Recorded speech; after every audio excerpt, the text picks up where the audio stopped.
Zulf Lawen, bonjour tout le monde et bonsoir, c'est selon.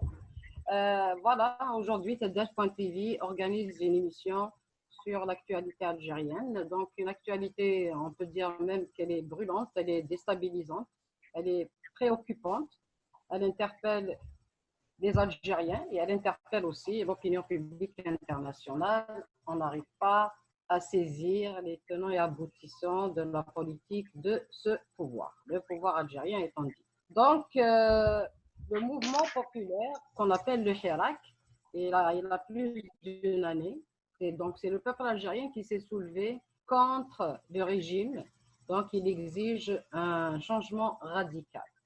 Et depuis plus d'une année, le peuple algérien, avec toutes ses diversités idéologiques et autres, politiques et autres, il assiste à une sorte de défilé hallucinant au sens politique du terme et au sens répressif du terme. Arrestation, libération, intimidation, répression. Et quand on dirait que le Hirak ou le mouvement populaire s'est retrouvé dans une logique de réaction et non d'action. Et quelque part, c'est comme si il perd du temps. Ça, c'est un constat. Aujourd'hui, TEDF.tv a invité des personnes qui sont au fait des événements, des personnes qui suivent, que ce soit à l'intérieur du pays ou à l'extérieur du pays, qui suivent l'actualité algérienne. Donc, donc à la technique, c'est M. Madi Aitel Mokhtar, à l'animation, c'est moi-même, Jamila Ada, et nos invités sont les suivants. Donc, il y a M. Saïd Salhi, vice-président de la Ligue des droits de l'homme, mais personnellement, j'aimerais bien qu'on change ce nom, qu'on dise les droits de la personne ou les droits humains. Hein? Il faut inclure la femme, n'est-ce pas? Ça a changé un peu partout dans le monde, mais en Algérie, on dit toujours les droits de l'homme. Mais on est là. Hein? We are here, nous les femmes. OK, donc, les droits humains, je préfère. Il y a aussi M. Moussa Nathamara, journaliste, les deux, donc M. Saïd Salhi et M. Moussa Nathamara, tous les deux, ils vont nous parler d'Algérie. À Montréal, il y a M. Mohamed Larabi, militant. Zulfilek, bonjour. Votre micro, s'il vous plaît. Le micro, il faut activer votre micro. Je disais à Zoula Jamila, ça fait plaisir de partager avec vous et avec les amis ici présents, Farid, Saïd et Moussa, ainsi que Madi. J'espère qu'on passera un petit moment non seulement agréable, mais utile pour ceux qui écoutent notre débat. Très bien.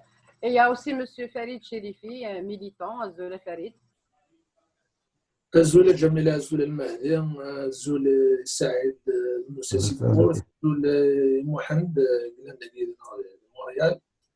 السلام عزولك وقاعد يسلم سيف مولتنا على مونريال غنسمي نظام قماضه شوماكا. Donc, on a deux autres invités, M. Rijala, réalisateur, et M. Azin Chéri. Ils vont nous rejoindre éventuellement, on l'espère, mais ils sont parmi nos invités, mais pour le moment, ils ne sont pas là. Donc, on va commencer directement par un premier mot là, pour chacun d'entre vous. On va commencer par les droits de la personne. Monsieur Saïd Salhi, bonjour. Donc, bienvenue à notre émission. الزول جميلة الزول كاين في كاين منه الزول كاين يتوالين الزول في الاول الزول bon tout à fait d'accord Fafani Diaz par rapport à la personne humaine je suis tout à fait d'accord peut-être qu'il demandera un peu de temps d'aller vers ça oui c'est là quand on est d'accord avec moi j'adore ça non il n'y a pas de problème Monsieur Moussa Nathamara Zulfilek, bonjour. Azul Filawan, Tanmertnouna Flaraba. Donc, comme premier mot, je rejoins votre proposition des droits de la personne humaine et je suis de ceux qui sont convaincus que ce pays va être sauvé par les femmes. Wow, yes, j'aimerais bien. Donc, mais c'est bien qu'on arrive à un certain équilibre, c'est mieux. Hein? C'est mieux parce que un déséquilibre est toujours dangereux, mais c'est vraiment apprécié. J'adore ça aussi. Il n'y a pas de problème. Donc, M. Mohamed Larabi Zulfilek, Zoula Jamila, sur cette question. Il a toujours, depuis que je le connais personnellement, il a toujours été cohérent dans ses positions, dans son dévouement. à ces valeurs humaines, à ces valeurs de justice. Bienvenue, merci d'avoir accepté notre invitation. La question que tu as soulevée sur les droits de la personne, particulièrement quand on parle d'égalité homme-femme, Dieu sait que dans notre pays, tu le sais encore mieux que moi, que le paradoxe chez nous, c'est que les femmes sont présentes, pas uniquement actuellement ou depuis les années 90, mais depuis toujours. Mais le problème du droit des femmes, il est toujours problématique chez nous. Pourquoi on a beaucoup insisté quand on parlait, une des questions que j'ai prévu d'en parler, c'est une organisation affiliée à ce qu'on appelle l'islamisme sur le plan politique et idéologique. On disait qu'on a besoin pour faire l'unité dans ce mouvement d'une charte. Et parmi la première chose qu'il faut inscrire, c'est l'égalité homme-femme. Je pense qu'elle est fondamentale dans notre pays. Elle fera le socle de l'édification qu'on cherche justement à réussir dans notre pays. Il faut ouvrir votre micro, s'il vous plaît, Farid. Chérifi. Oui. Donc, merci d'avoir accepté notre invitation et j'espère qu'on passera ensemble un bon moment. Un mot de votre part avant qu'on entame notre émission, notre échange. Oui, Jamila, moi je pense sur cette question des droits de la personne, c'est que le حراك دي جانا يقول الصودا إنا كيصودا الساقين تاع ديوس كواسا خاطر لا تسلاوين لاني المزيان هات نشتاقيتي الصودا كاين غادي يعطل لو كان بلا تلاوين لو كان ولا شي مزيان هات يخسرنا شحال هاكي c'est-à-dire c'est cette diversité qui a fait quand même que le mouvement a duré d'ailleurs c'est le premier mouvement qui a duré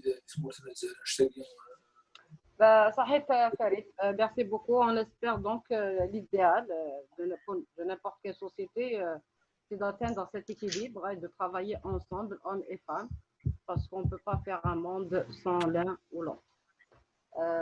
Donc voilà, donc on va commencer directement. Comme je disais au début, donc le mouvement populaire de Hirak, il a été obligé par une situation exceptionnelle, donc le coronavirus, la pandémie, à suspendre ses mobilisations sur le terrain, des mobilisations de millions de citoyens et de citoyennes sur les rues d'Algérie, mais aussi il y a d'autres coins du monde, Paris, Montréal, où des milliers de personnes se mobilisent chaque fin de semaine pour dénoncer ce régime et soutenir surtout le peuple algérien dans ses rêves et ses aspirations.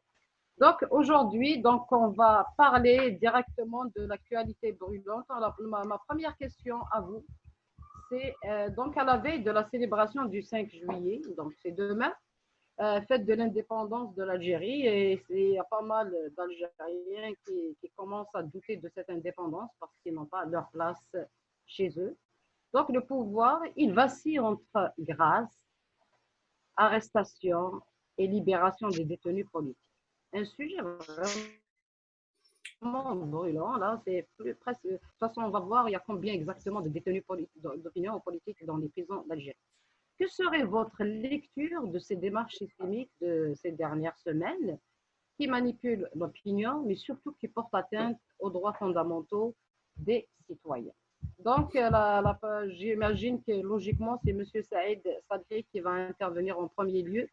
Il y a beaucoup de prisonniers politiques et là, vous défendez cette frange de la population.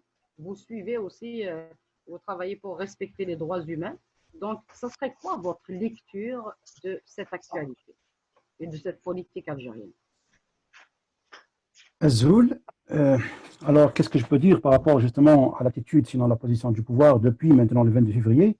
Il faut dire que depuis le 22 février, la répression a été présente à chaque moment et de manière vraiment systématique depuis le début. Nous sommes maintenant presque au 15e mois, 6e mois. La répression a été tout le temps présente. Arrestation, libération, voilà, tentation justement d'avortement même du mouvement, et ça on l'a vécu dès le début, dès le 22 février. C'est vrai qu'après donc les élections du 12 décembre, de reprendre l'initiative. Mais moi, ma petite analyse, sinon observation par rapport au mouvement, moi je dis que le pouvoir a repris essentiellement l'initiative à partir du mois de juillet. À partir du mois de juillet, là où il a décliné vraiment sa feuille de route, à travers l'installation de la commission de Karim Younes et puis l'imposition d'aller aux élections présidentielles. Depuis, malheureusement, c'est l'agenda du pouvoir qui s'exécute sur le terrain et depuis, malheureusement, c'est le pouvoir qui prend l'initiative et qui, à la limite, voilà, imprime la cadence, malheureusement, même au mouvement. D'exister, à essayer voilà, d'inverser, si vous voulez, un peu les rapports de force. Ce n'a pas été facile, ça n'a pas été facile. Vraiment, c'est un rouleau compresseur voilà, qui est carrément voilà, lancé contre le mouvement. Et puis, ce qu'on a vécu à partir quand même de décembre, on a vu quand même le pouvoir a commencé à se recomposer de l'intérieur.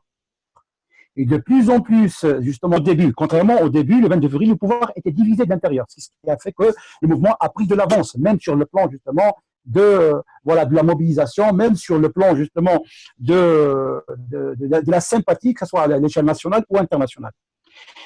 Bon, ce qu'on a vécu ces dernières semaines, et surtout à l'occasion de l'apparition de la pandémie, la Covid-19, au sein du mouvement, nous avons plaidé donc pour la trêve, une trêve sanitaire, tout en souhaitant que le pouvoir fasse de même.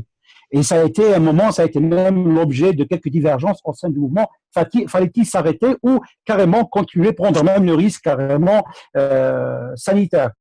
Heureusement que la majorité a été pour justement cette trêve et ça a été décrété de manière unanime et en rang, je dirais, serré d'une seule voix, un vendredi. Donc on a eu le vendredi 56 où on est sorti dans la rue et bon, il y a eu toute une polémique, mais on a décidé justement de suspendre cela à partir du vendredi 57. Malheureusement, ce qui s'est passé bien juste après, le pouvoir a profité justement de cette trêve. Il a profité de cette trêve. C'est ce qu'on a dénoncé dès le début. Dès le début, c'est ce qui était un peu, si vous voulez, c'est ce qui faisait peur à la majorité des activistes, que le pouvoir en profite justement de cette trêve, du confinement, pour arrêter, sinon s'attaquer aux activistes et carrément tenter de casser le Hirak. Le pouvoir n'a pas hésité de le faire. Il n'a pas hésité de le faire. Nous avons noté dès la première semaine, dès le premier vendredi, à des arrestations ciblées contre les activistes les plus en vue dans le Hirak, notamment dans les wilayas à l'extérieur, dans les wilayas les plus reculés. Nous avons noté jusqu'à 27 wilayas qui ont été touchés par des arrestations.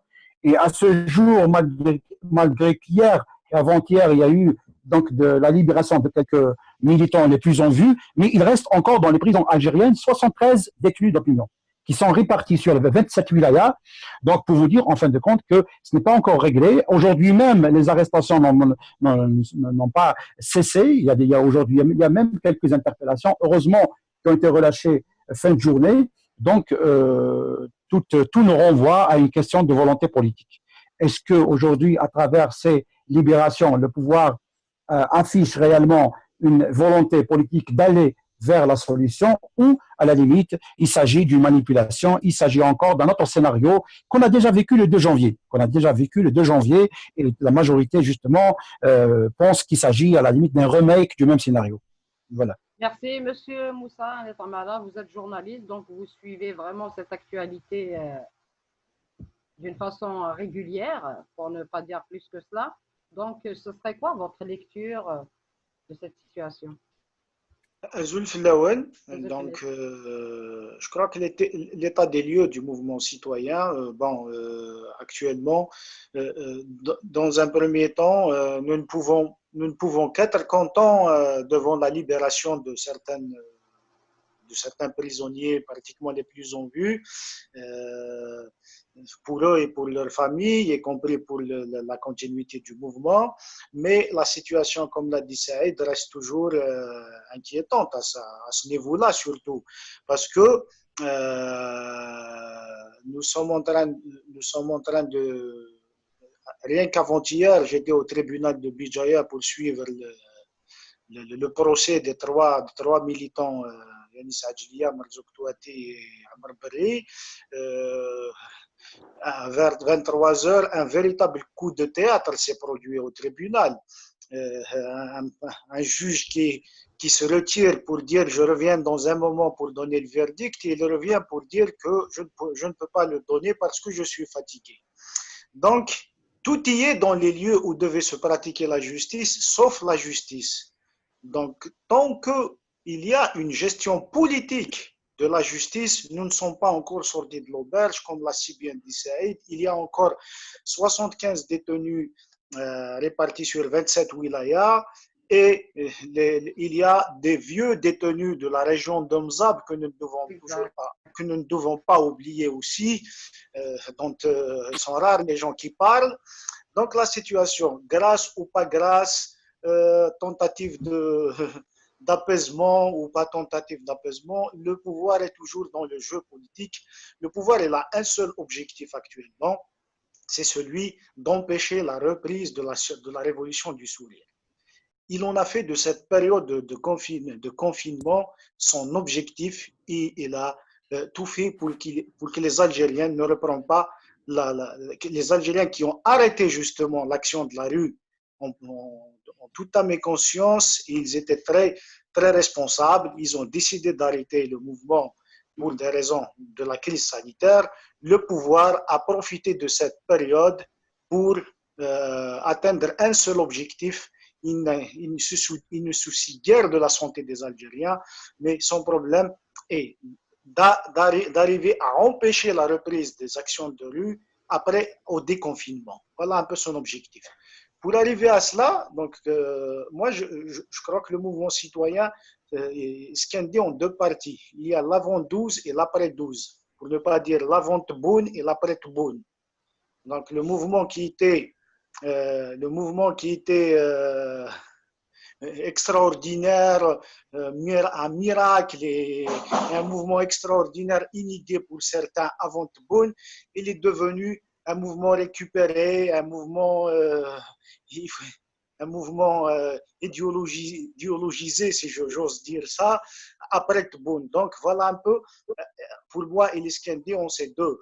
Donc le pouvoir, pour arriver à son objectif de ne pas reprendre, d'empêcher la reprise du Hirak, il a travaillé sur 3 axes. Il a travaillé sur la violence. Il a augmenté la cadence de la violence.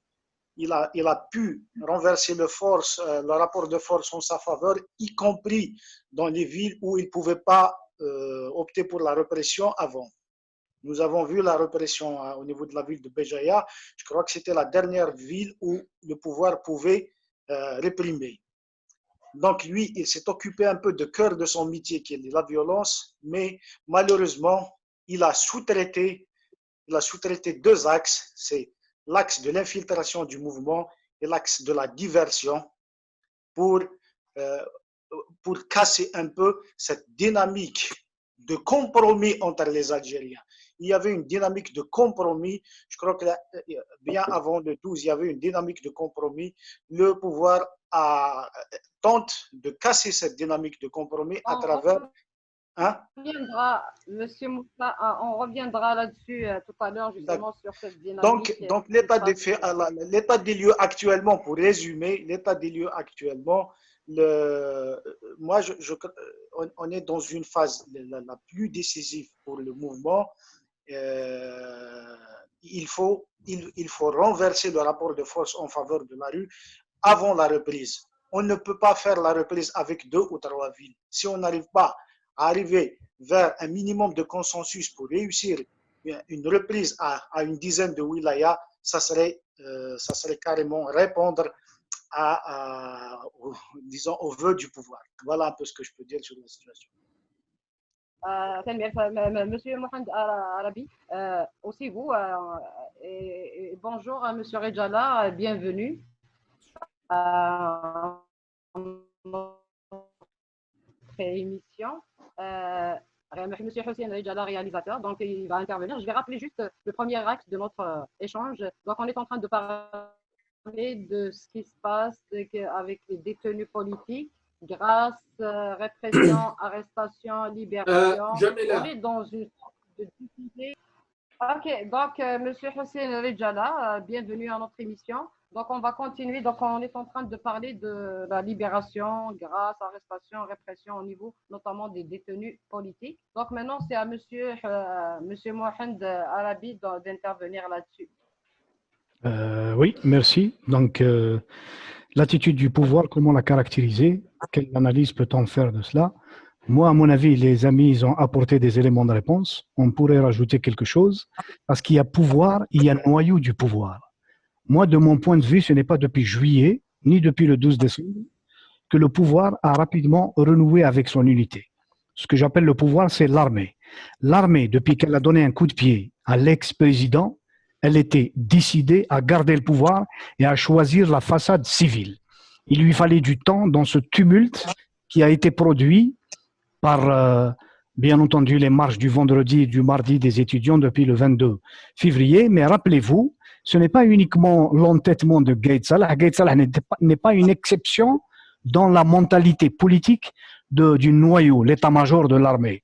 Depuis cette époque-là, c'est lui qui a alimenté, on avait dit en partie, la mobilisation populaire en Algérie, quand chaque vendredi, à partir d'une caserne, il venait insulter les Algériens en parlant d'une minorité. À mon avis, mais le noyau militaire ne peut pas faire la politique tout seul. Donc, il avait besoin de prendre son temps. Mais en tout cas, il a pris les rênes et à partir de ce moment, il a décidé. Même s'il a raté le rendez-vous de juillet et il est tombé plusieurs fois, il a été mis à nu par des manifestants, on l'a vu, c'était au mois de septembre, au mois d'octobre, etc. Ce que j'ai envie de dire à nos amis, j'arrête pas de le dire avec mes amis à moi quand on débat de cette question, c'est que le pouvoir, lui, il se permet de donner tous les coups, ce que disait Moussa tout à l'heure à propos de l'axe violence. Absolument, il donne tous les coups. Pour lui, c'est une bataille et il faut qu'il mette à terre son adversaire. Ah, pardon? Le Mahdi, on t'entend. Hein? Il faut peut-être lui demander. Il y a une interférence là. Oui, ok. Donc, à propos de violence, lui, il est conséquent avec lui-même. Mais on l'a vu sur le plan politique, la connotation politique de cette attitude, ne pas perdre le contrôle et garder l'unité et essayer de retisser le bloc, ce qu'on appelle le bloc au pouvoir. Il a perdu le FLN, il a perdu le RND, il a perdu les autres partis de l'alliance présidentielle. Il fallait reconstituer tout ça. Il a commencé à le faire. Parmi les résultats, c'est qu'il a réussi à gagner des éléments, des acteurs qui étaient dans le Hirak à sa démarche. Ça, quand on fait la comptabilité et le bilan, on peut considérer qu'il a gagné une petite bataille. Je vous cite rapidement un nom comme ça, le Soufiane Djilali. Il était bien avant le 22 février, d'après ce qu'il dit, le récit de l'histoire politique des luttes en Algérie. Tout le temps, il nous rappelle ça dans Mouatana. Il faisait les marches en 2016 quand les Algériens, dans leur majorité, n'étaient pas là. Au bout de quelques mois, donc, Soufiane Djilali découvre qu'il y a des extrémistes dans le mouvement et que lui, il est modéré, il travaille pour l'Algérie. Eh bien, c'est pas lui qui a gagné le pouvoir, c'est le pouvoir qui l'a gagné. Mais le problème du pouvoir, c'est qu'il peut faire ce qui lui plaît, mais il tombe toujours dans des contradictions. Il reproche au RCD d'avoir offert ses locaux pour tenir des réunions, d'avoir reçu les citoyens algérois qui ont l'habitude d'y aller dans ce local, comme ils partent dans les autres locaux du MDS, du PST et ailleurs. Mais il donne l'autorisation au FLN et au RND d'aller se réunir à 1000 personnes dans le contexte du Covid et risque sanitaire. Il le fait sans se poser de questions. Il n'a pas peur des contradictions. C'est pour ça que je dis, plus tard pour la question que tu prévois, du côté du Hirak, quelle attitude, comment on peut être conséquent? Nous connaissons parfois, des fois on hésite, on dit que cette chose ne se fait pas, on a peur qu'on nous accuse d'être des clandestins, on a peur des accusations, comme le disait ce docteur, que les Karim et les Assoul, etc., c'est les ONG qui les ont chargés d'aller faire la promotion des droits démocratiques en Algérie. Ce n'est pas leur propre expérience avec leur veine, avec leur cœur, avec leur engagement, leur âme. C'est l'Algérie qui les a enfantés, C'est sur cette terre qu'ils ont appris à se battre et ce n'est pas une ONG quelconque qui l'a fait. Donc, pour moi, c'est pour ça qu'on est dans ce questionnement. Le pouvoir, il continue son chemin. Mais je peux vous dire, moi, sur le plan historique, je suis optimiste parce que le pouvoir ne peut pas continuer. Ce qu'on a vu pendant 60 ans, ce qu'on nous a raconté les aînés, c'était possible jusque-là. À partir de maintenant, ce n'est plus possible. Le Hirak peut ne pas vaincre le pouvoir, mais le pouvoir ne pourra jamais continuer. Parce que le choix, il est là. Soit une nouvelle Algérie, Ouais. avec une autre synthèse historique, soit c'est la nation algérienne qui va en ressentir les contre-coups pour l'avenir. Il n'y a plus de rente pour la distribuer, pour garder le bloc historique avec un ancrage social. Il n'a plus rien, le pouvoir. À part la violence, il n'a plus rien pour garder son système. Justement, Monsieur Rejala, bonjour. Allô? Je comprends pas. Farid, en attendant, je ne comprends pas. C'est son micro, mais j'ai pas de problème ici, moi. Farid, donc il y a arrestation, grâce, libération, intimidation, répression. Ce serait quoi votre lecture? De toute façon, ça a été toujours les méthodes du pouvoir algérien. Attention, c'est un pouvoir militaire. C'est que la répression, ça a été toujours le seul moyen qu'ils connaissent ce pouvoir. Mais d'ailleurs, c'est qu'elle a profité du confinement pour passer à une vitesse supérieure, pour opprimer les gens, les statistiques. إذا كان نصيف مورث كساعد الوغ تولد الكونستا ديال كموسى تولد باللي البوفوار كاع ولاش لا جوستيس وريسينا راه تلويث وريسينا راه لا ديموكراسي جو بونس كو لا كان يوث الحاجه السنه تنسى السنه دبوز سا ايتي توجور كوم سا مي الشوذ يقرب بالتسويس ما يقول لا يصوض وذا فويا كان صباط ليه هو كان هذه حاجه جدود c'est-à-dire هذه موقل كومون ديستابيليزي لو بوبل سي سا l'inconvénient au واقع هذا بوزا كيسال سيزيك سي خسارينا كي غادي تساوي تيتسيزيك ناش داكيز 80 ناش داكيز 2001 ناش داكيز 88 ناش داكيز quand même 90 le pouvoir il a été toujours utilisé tous les moyens de l'État pour opprimer le peuple. Pour le savoir, bon, la balle elle est dans notre camp. شو قلا كنخدم امشي قلا كنخدم شو قلا قاتي ناوي انوي سوي يوكل البوفوار ديال اليغاليا يمكن نسيوض نفض définitivement une bonne fois pour toutes. Salut Farid, Monsieur Rejala, est-ce que vous m'entendez?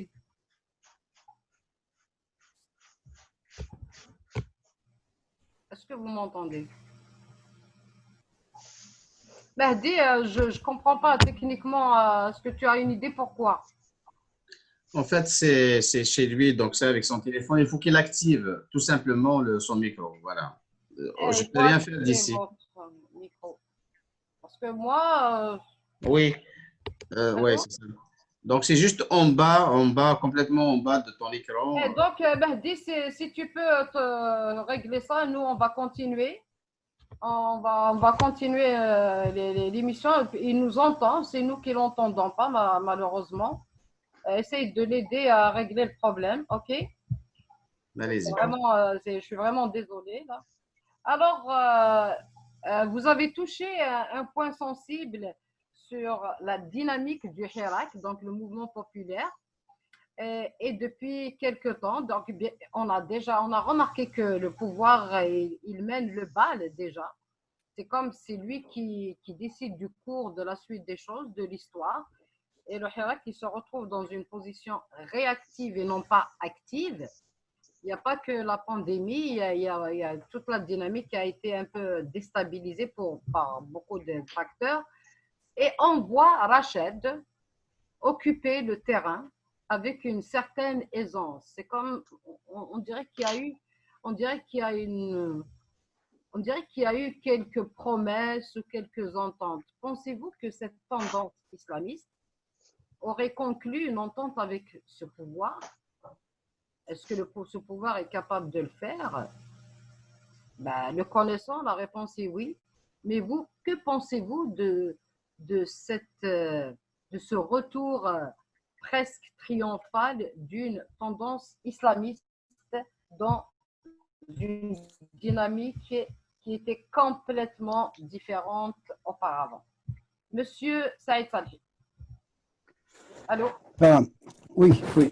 Azoul, bon, c'est un constat, hein, c'est un constat. Oui, je comprends. Bon, c'est un constat, c'est une lecture, bien sûr, que chacun va faire sa propre lecture de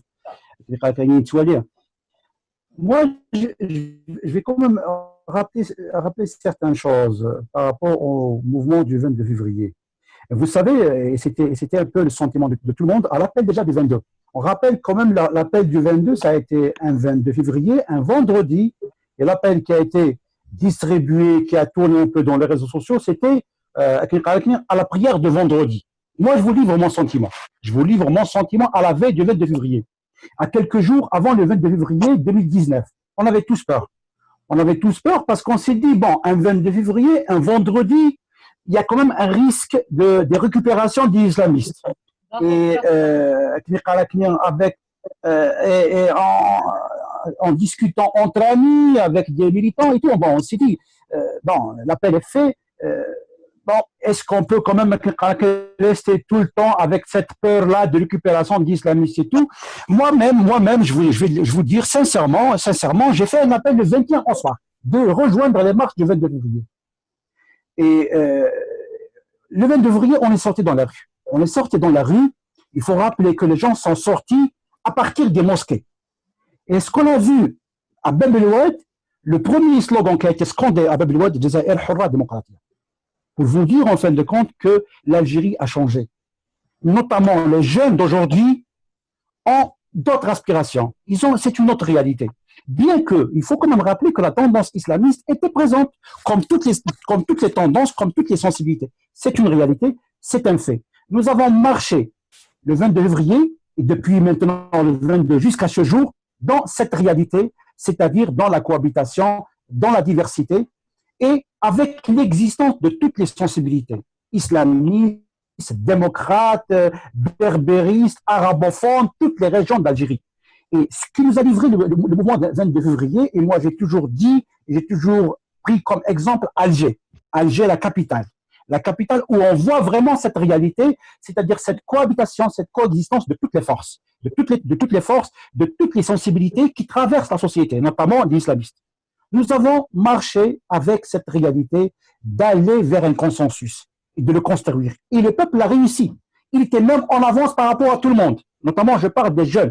On a vu à plusieurs reprises, il y avait des tentatives de récupération, des tentatives de manipulation et même des tentatives de division sur ces questions-là, qui ont été aiguisées par les relais du pouvoir, ce qu'on appelle le zoubab. À chaque fois, il essaie justement de diviser sur des questions idéologiques, sur des questions ethniques, sur des questions culturelles, notamment Tanazir, les berbéristes, les arabophones, les drapeaux, mais ça n'a pas réussi. Ça n'a pas réussi pour dire, en fin de compte, qu'après, quand même, maintenant, nous sommes à une année,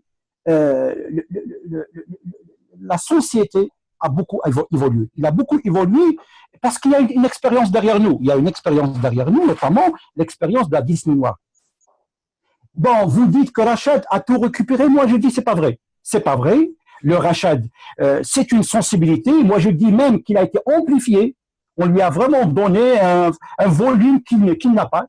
C'est pas vrai. Rached, comme toutes les autres sensibilités, et bon, ils sont présents. Je ne sais pas à l'extérieur qu'en est-il, mais je vous parle moi d'ici, d'Algérie. Voilà. On a vu. Bon, Rached, une sensibilité qui existe. Et c'est maintenant que les gens lui donnent, voilà, de l'étoffe, de l'ampleur, qui devient connu par tout le monde. On lui fait même de la publicité pour rendre un peu Rachid quelque chose, un monstre qui guette l'Algérie. Moi, je dis c'est pas vrai. Dans le mouvement, ce qu'on appelle le Hirak, il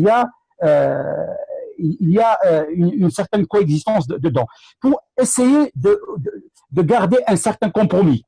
Le compromis, bien sûr, j'étais acteur jusqu'à quelque temps et on a rencontré tout le monde, les islamistes, les forces démocrates, on a rencontré tout le monde et à chaque fois, on rappelle quand même qu'aujourd'hui, que la société a beaucoup évolué, que la société a beaucoup bougé. Il y a une histoire derrière nous. Cette histoire nous rappelle à chaque fois, il est là. C'est une histoire que, voilà, aujourd'hui, le peuple algérien refuse de revivre la Disney noire. Le peuple algérien refuse de revivre cette confrontation, refuse de revivre cette hégémonie. Le peuple algérien, aujourd'hui, dans sa majorité, plaide pour l'État démocratique, plaide pour la coexistence de toutes les forces, mais dans un cadre, justement, de vivre ensemble dans la diversité et dans le respect des règles démocratiques. Et je pense aujourd'hui, c'est ça qu'il faut rechercher au lieu d'aller justement un peu aiguiser, attiser justement ces divisions en fin de compte, que pour moi, je vous dis malheureusement, c'est des divisions qui ont été alimentées à plusieurs reprises par le pouvoir. Et on l'a vu à plusieurs occasions, à plusieurs stations, à plusieurs événements où le pouvoir a vraiment joué justement sur ces questions qui sont, moi je dis, c'est des questions qui restent encore très sensibles, et c'est des questions qui nous renvoient aussi à certaines douleurs, à certains traumatismes. Moi je comprends toutes les réactions de part et d'autre, que ce soit du côté des démocrates, mais aussi des côtés islamistes. Il faut dire qu'aujourd'hui, cette expérience de la Disney noire des années 90 a touché tout le monde. Donc aujourd'hui, la question qui se pose, et moi que j'ai posé même aux acteurs, aux islamistes eux-mêmes, je dis aujourd'hui, après 20 ans, après 30 ans de ce qui s'est passé, c'est-à-dire après de ce qui s'est passé dans la Disney noire, est-ce qu'aujourd'hui on est prêt à vivre ensemble dans notre diversité? Est-ce qu'aujourd'hui on est prêt à vivre ensemble avec justement chacun à sa sensibilité, sans justement aller exclure, exterminer l'autre? C'est la question qu'on se pose aujourd'hui et je pense que c'est le défi. C'est le défi. Est-ce qu'aujourd'hui le peuple algérien est réellement prêt à aller vers un État démocratique qui, à la limite, garantira l'authenticité démocratique dans le respect des règles de droit, dans le respect des règles démocratiques, dans le respect du jeu démocratique? C'est la question qui se pose. Et moi, je dis que voilà, aujourd'hui, il y a des choses qui se font de tous les côtés. Les islamistes, ils sont là, c'est une réalité. Moi, beaucoup de gens nous ont un peu reproché à un moment quand on a commencé à discuter avec eux, quand on a commencé un peu à les rencontrer. Mais aujourd'hui, moi, je vous dis, moi, je vois ce qui se passe un peu partout à l'échelle nationale. Ils sont là. Vous dites que le pouvoir, il y a un compromis entre Rachid et le pouvoir. Moi, je vous dis une autre réalité, que la majorité des gens qui sont en prison aujourd'hui, dans les autres wilayas, sont en majorité, sinon quelques-uns sont proches du Rachid. Pour vous dire qu'aujourd'hui aussi, Rachid a été, les gens qui sont en prison maintenant, sinon ceux qui ont été arrêtés dans leur majorité, il y a des gens de Rachid, il y a des gens du RCD, il y a des gens du RAJ, il y a des gens du MDS, il y a des militants de toute sensibilité confondue. Ça, c'est la réalité aujourd'hui. C'est la réalité qu'on voit, qu'on cohabite, avec laquelle on cohabite chaque jour et à chaque instant. Voilà, je m'arrête à ce niveau. Après, on peut revenir dans le Jamila? Oui. Monsieur Dr. Jala vient de se compter, c'est bon, je pense, ce soir. Hein. Ok, on va essayer. Monsieur Rejala Azouflek, bonjour. Réalisateur. Donc, Monsieur Rejala, en tant que réalisateur, on a toujours un objectif. Je parle d'objectif d'une caméra, un œil sociologique sur l'évolution d'une société, sa dynamique, ses aspirations, mais aussi toutes les embûches qu'elle pourrait rencontrer sur son chemin. Donc, ça serait quoi votre lecture de ce qui se passe ces derniers temps en Algérie, notamment l'affaire des détenus d'opinion? Alors, Azul Flaoun, surtout Moussa, parce qu'on était ensemble à un certain moment dans le mouvement Barakat, c'était contre le 4e mandat. Ouais. Avant toute chose, je voudrais rendre hommage à tous ces jeunes qui résistent depuis la pseudo-indépendance qui a été confisquée en 1962 par une junte, par une mafia, qui est toujours d'actualité, qui est toujours au pouvoir. Donc, ma seule lecture, c'est, je viens d'entendre notre ami des droits de l'homme, Sif Gaïs, qui disait que le pouvoir en place, donc, on lui prête quelque part une intelligence extra-humaine. En fait, c'est terrible. On est face à Kineshina Mohamed Saad, que j'avais interviewé par rapport aux événements du Printemps Noir. Je l'ai longuement interviewé, Nas, mais comment est-ce qu'il y a une stratégie pour faire pousser la Kabylie à se révolter? Il disait presque, on leur prête une intelligence grave, alors que c'est des gens qui agissent à bout portant et qui tirent sur tout ce qui bouge, et leur seul langage, c'est la violence, c'est l'embrigadement, c'est jeter des jeunes en pâture, soit en justice à deux ordres, soit les violenter, comme ça a été fait pour le cas de la Kabylie. C'est que depuis 62, nous sommes face à un pouvoir hybride. C'est quoi exactement un pouvoir hybride? Qui change de veste, qui mute comme un ogre ou comme un monstre, parce qu'il a des assises et des ramifications à l'échelle internationale. Il est soutenu par une mafia internationale et par un certain nombre de pays qui ont un certain nombre d'intérêts. La preuve, on vient de nous envoyer les crânes de nos grands résistants, et c'est dans des boîtes en carton, et c'est extrêmement grave. En fait, nous connaissons, on a un lien avec la révolution au sens propre du terme, qui nous colle tellement à la peau. Aujourd'hui, le mouvement islamiste et le mouvement des démocrates ne peuvent jamais et au grand jamais cohabiter et vivre ensemble. Il est quasiment impossible de vivre avec quelqu'un qui tire sa révérence et qui tête d'un islam mortifère, d'un islam qui ne veut exister qu'à travers la mise à mort des idées et des idéaux des autres. Il est impossible comme je me suis insurgé contre l'Algérie française, je m'insurge contre l'Algérie arabo-musulmane. Il ligote un peuple à travers une langue et une religion. Je ne suis ni arabe ni musulman. Si on parle de ce principe, vivre ensemble, c'est quasiment impossible, parce que ça nous renvoie vers l'acceptation de toute la civilisation nord-africaine qui se repose sur une culture savante, une culture de respect, mais sauf que Nifning, ils sont venus stratégiquement pour nous mettre KO et nous mettre à côté. Il n'y a pas de stratégie directe avec le gouvernement dans le régime en place, c'est des mains de l'extérieur, particulièrement le mouvement actuellement militaire qui se fait par Erdogan en Libye est extrêmement révélateur. Il se trouve qu'actuellement, on a des détenus, mais c'est des détenus un petit peu à deux mesures. On les utilise parce que l'ONU a intervenu, parce que l'Amnesty International a intervenu, mais on peut les reprendre demain en prison parce qu'ils sont en stand-by. En fait, c'est tout le peuple qui est en stand-by. Moi-même, j'ai été blessé lors des événements de Kabylie. J'ai accompagné tout le mouvement citoyen dans le cœur. J'ai rencontré les sénateurs démissionnaires, j'ai rencontré les blessés, j'ai des images ahurissantes où il y a eu un crime contre l'humanité. Si je prends vous parlez de 2001, hein, le printemps noir. 2001. Si je prends juste les événements du printemps noir, il y a prescription, et il risque d'y avoir prescription par rapport à un crime contre l'humanité, parce que selon Mohamed Saad, son rapport, il disait crûment, j'ai les images, j'ai son interview et des preuves balistiques que des balles de guerre ont été utilisées face à des populations civiles.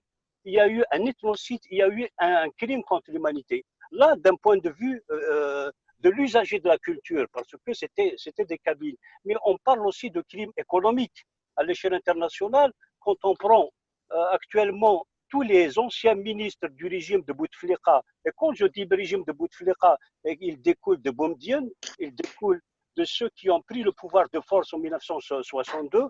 Actuellement, ils sont presque dans la totalité à Paris, dans de grands immeubles, dans de grands appartements, juste à côté du Quai d'Orsay.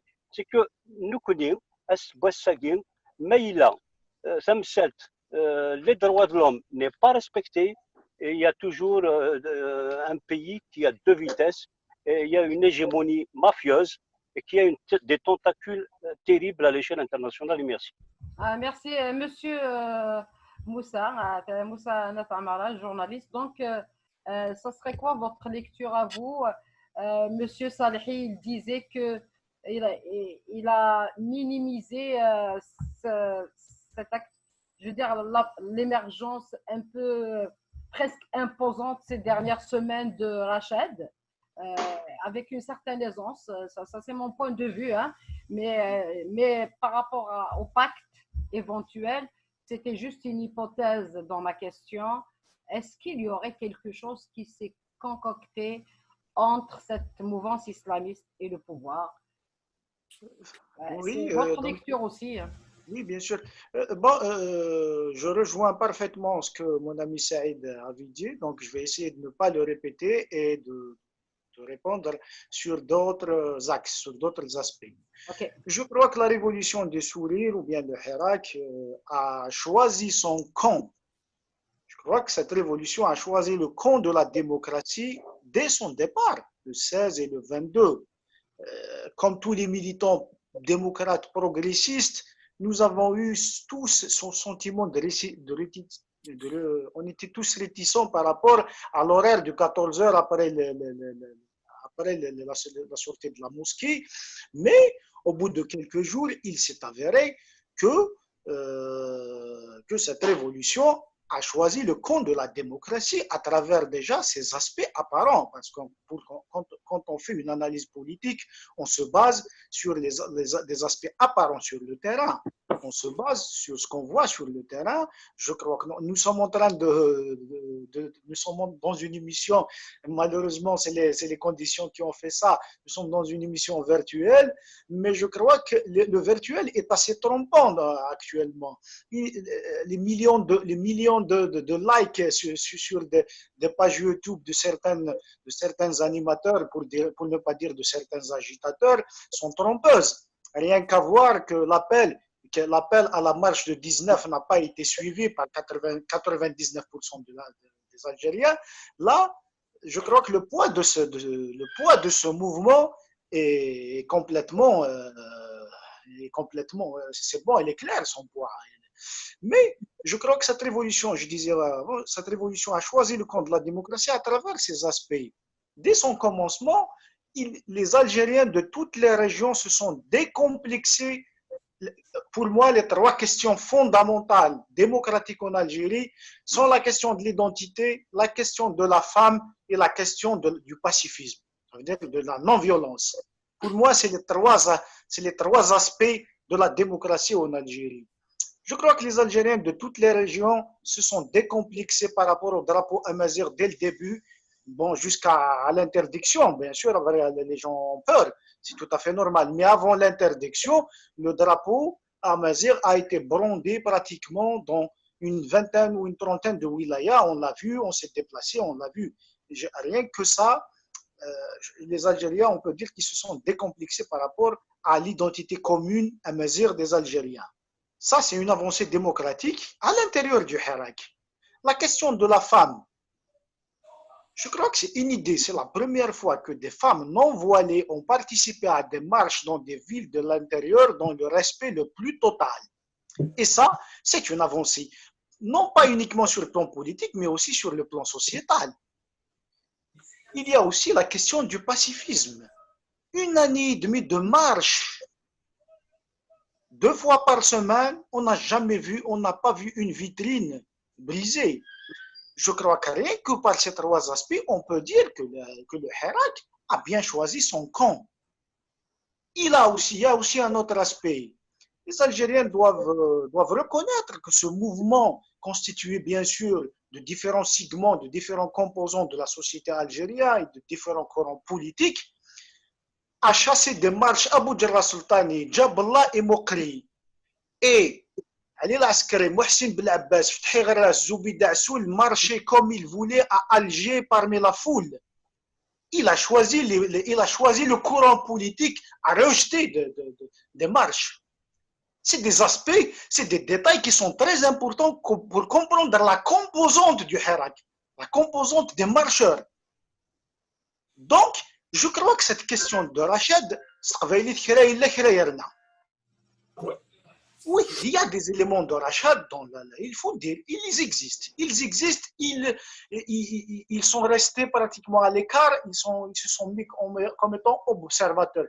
Mais dès qu'on leur a donné, la chance d'exister sur le plan médiatique, ils ont commencé, parce que ce que je n'ai pas compris dans l'attitude de certains progressistes, de nos amis progressistes, il te dit, c'est bon, ce Hirak, il faut le quitter parce que c'est bon, il est gangréné par les islamistes. Et après, de l'autre côté, d'une manière tout à fait contradictoire, il te dit pourquoi ce Hirak, il n'y a que les islamistes. Mais impose-toi, sois présent. Soyons présents pour que cette poignée de rachidistes n'occupe pas le terrain seul. Surtout que les Algériens sont prédisposés maintenant à prendre les fondamentaux démocratiques. Je vous cite un autre exemple pour vous dire que la stratégie, parce que toute la stratégie de division qui a commencé depuis Gaïd Salah était pour affaiblir le Hirak à travers justement ces questions de sensationnel et ces questions sensibles. Rien qu'aujourd'hui, je vous invite à lire une lettre qui circule aujourd'hui depuis ce matin sur Facebook d'un jeune de Djelfa qui vient de rejoindre le RCD. Il avait écrit une lettre d'une manière extraordinaire. Et quand je cite la ville de Djelfa, c'est l'une des villes pratiquement les plus, disons, les plus réticentes par rapport aux fondamentaux démocratiques. Donc, je crois que les Algériens de l'intérieur du pays ont compris. Moi, personnellement, j'avais animé une conférence à Ouargla, une rencontre débat à Ouargla sur le thème de la régionalisation. Je n'ai pas été insulté. Je n'ai pas été traité de traître. Il y avait une cinquantaine de personnes parmi l'assistance. Il y a eu un débat houleux, mais d'une manière très respectueuse. Les Algériens commencent à comprendre que les idéaux démocratiques vont dans le sens du vivre ensemble. Donc, on n'a pas le droit de casser ça. Rachid, nous le dirons jamais assez, ce Hirak ou cette révolution du sourire est un mouvement politique, est un projet politique et non un projet idéologique. C'est un projet politique qui aspire à l'instauration d'un état de droit. Ses revendications sont claires au niveau des slogans, ils sont plus ou moins traduites politiquement. Donc, je crois qu'il faut faire confiance au peuple algérien. Il faut continuer à travailler dans ce cadre qui est celui du projet politique pour arriver à instaurer un état de droit, bien sûr dans le respect des fondamentaux démocratiques. Et c'est à partir de là qu'on va compter sur des institutions construites dans un état de droit qu'on pourrait aller vers des compétitions programmatiques et idéologiques. Et c'est à partir de... Donc, même quand les institutions sont bien fondées dans le respect des fondamentaux démocratiques, celui qui va prendre le pouvoir, s'il essaie de remettre en cause ça, en 4 ans, les Algériens vont lui dire dégage. Voilà. Ma lecture. Sahita Moussa, on reviendra. J'ai un point aussi à ajouter. Oui. Ce Hirak qui a été animé par des jeunes, parce qu'il y a une prise de conscience formidable au niveau de la jeune génération, a réussi même à changer la manière de pratiquer la politique par rapport à l'opposition classique. C'est la première fois dans l'histoire du multipartisme en Algérie que des Algériens, à travers notamment, par exemple, le PAD, que des Algériens ont réussi, des démocrates algériens ont réussi à s'asseoir autour d'une table, ont compris qu'est-ce que ça veut dire la culture du compromis démocratique. Et ça, c'est l'une des avancées qu'on a réussi à faire grâce à ce Hirak, justement. Donc, il faut essayer de maintenir la cohésion de ce mouvement pour qu'on puisse renverser le rapport de force en faveur du peuple.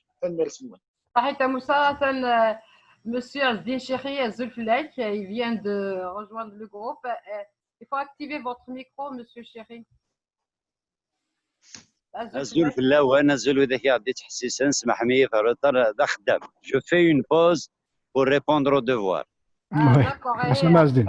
Mohamed, Monsieur Chéri, juste à dire Mohamed وبعدين يتفكر الميكرو. Une pause de combien? واحد 45 minutes, 1 heure. Ok, donc c'est bon. Donc, Mohamed, si vous permettez juste, entre ce que disait M. Saïd Salehi et ce que disait M. Yonat Amara, par rapport à ce qui se passe, avec la question relative à une tendance idéologique, à une idéologie islamiste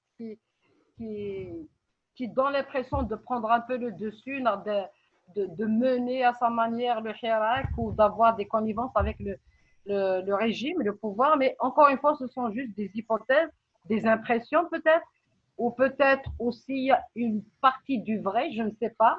Mais comme Moussa Natamara, il parlait d'un projet politique et M. Salehi parlait de traumatisme, notamment des années 90. On peut même reculer comme M. Rejala parlait depuis 62. On récupère tout, on impose tout.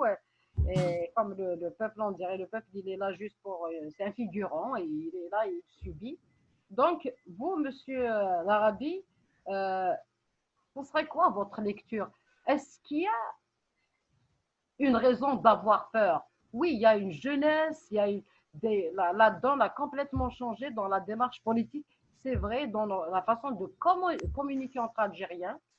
On va mettre entre parenthèses les réseaux sociaux parce qu'il y a encore du travail à faire, il y a un ménage à faire dans la tête de pas mal, mais sur le terrain, dans les rues d'Algérie, effectivement, waouh, on a l'impression qu'on est des descendants de Gandhi, hein, c'est le jour et la nuit. Mais vous, est-ce qu'il y a une raison d'appréhender, d'avoir des appréhensions par rapport à ça? Est-ce que c'est légitime, c'est sûr, d'avoir peur de ne pas retomber dans les scénarios d'avant, récupérer le cri d'un peuple, ses sacrifices, il va se retrouver encore une fois à subir d'autres desseins. Donc ça serait quoi votre lecture à vous? Oui, je te répondrai. Je commencerai juste par dire quelque chose.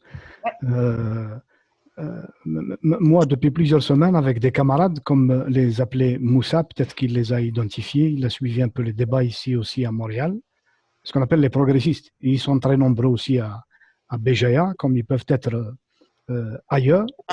Je me permets de dire ça, à bagarrer avec eux sur cette question de Rached. Pourquoi? Parce que j'étais parmi ceux qui disaient, la question elle se pose, il faut s'interroger sur la nature de ce mouvement politique. Il est quoi? Il faut qu'on se décide. Il faut qu'on réponde à la question de la nature politique et idéologique de ce mouvement. Qu'est-ce qu'il représente? Il semble qu'il y a quelques échos, les gens répètent, écoutent, ou il y a un record sur YouTube, etc.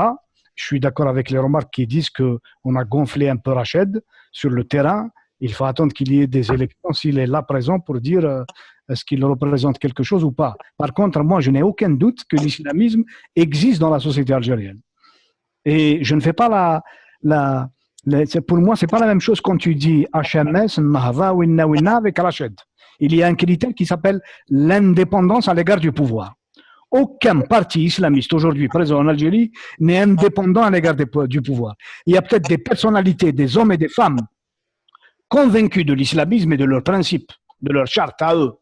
Mais le seul parti que je connaisse, c'est Rached. Ce n'est pas Hamas. Hamas, à la veille du 22, il faisait des offres à Gaïd Salah.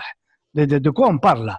Il cherche juste à avoir 2 postes ministériels de 20 ou 15 députés, c'est tout. Ce n'est pas la démarche de Rached. Donc je te dis, moi je me positionne comme l'adversaire de tous les dogmatismes, à commencer par ceux de mes camarades à moi. Moi, je suis contre tous les dogmatismes. Et pour moi, dogmatisme, ça ne signifie pas, on peut le retrouver chez un islamiste comme on peut le retrouver chez un gars de progrès qui se dit de la gauche radicale ou un démocrate, tout simplement. Pour moi, on est parti dans une guéguerre au lieu d'éclairer notre jeunesse qui existe par dizaines de milliers des jeunes Algériens, à commencer à la limite par ces jeunes-là, par dizaines de milliers en Kabylie, qui s'intéressent au débat politique, qui ont repris goût au débat politique, leur répondre et leur dire c'est quoi ce mouvement. Parmi les questions, c'est pas la question centrale, parmi les questions. Alors quand on cherche à les éclairer, il faut arrêter ces questions de dire ils sont en connivence avec un groupe de généraux et c'est pas comme ça que tu vas éclairer les gens. C'est pas comme ça que tu vas les ramener à discuter tranquillement avec raison de ces questions-là. Moi, les gens de progrès dont je parlais tout à l'heure, ils refusaient, certains d'entre eux ont quitté le débat, ils ne voulaient plus en parler. Vous comprenez de quoi il s'agit? Moi, à mon avis, sur ta question, on est dans la problématique égyptienne. En Algérie, il existe 3 pôles.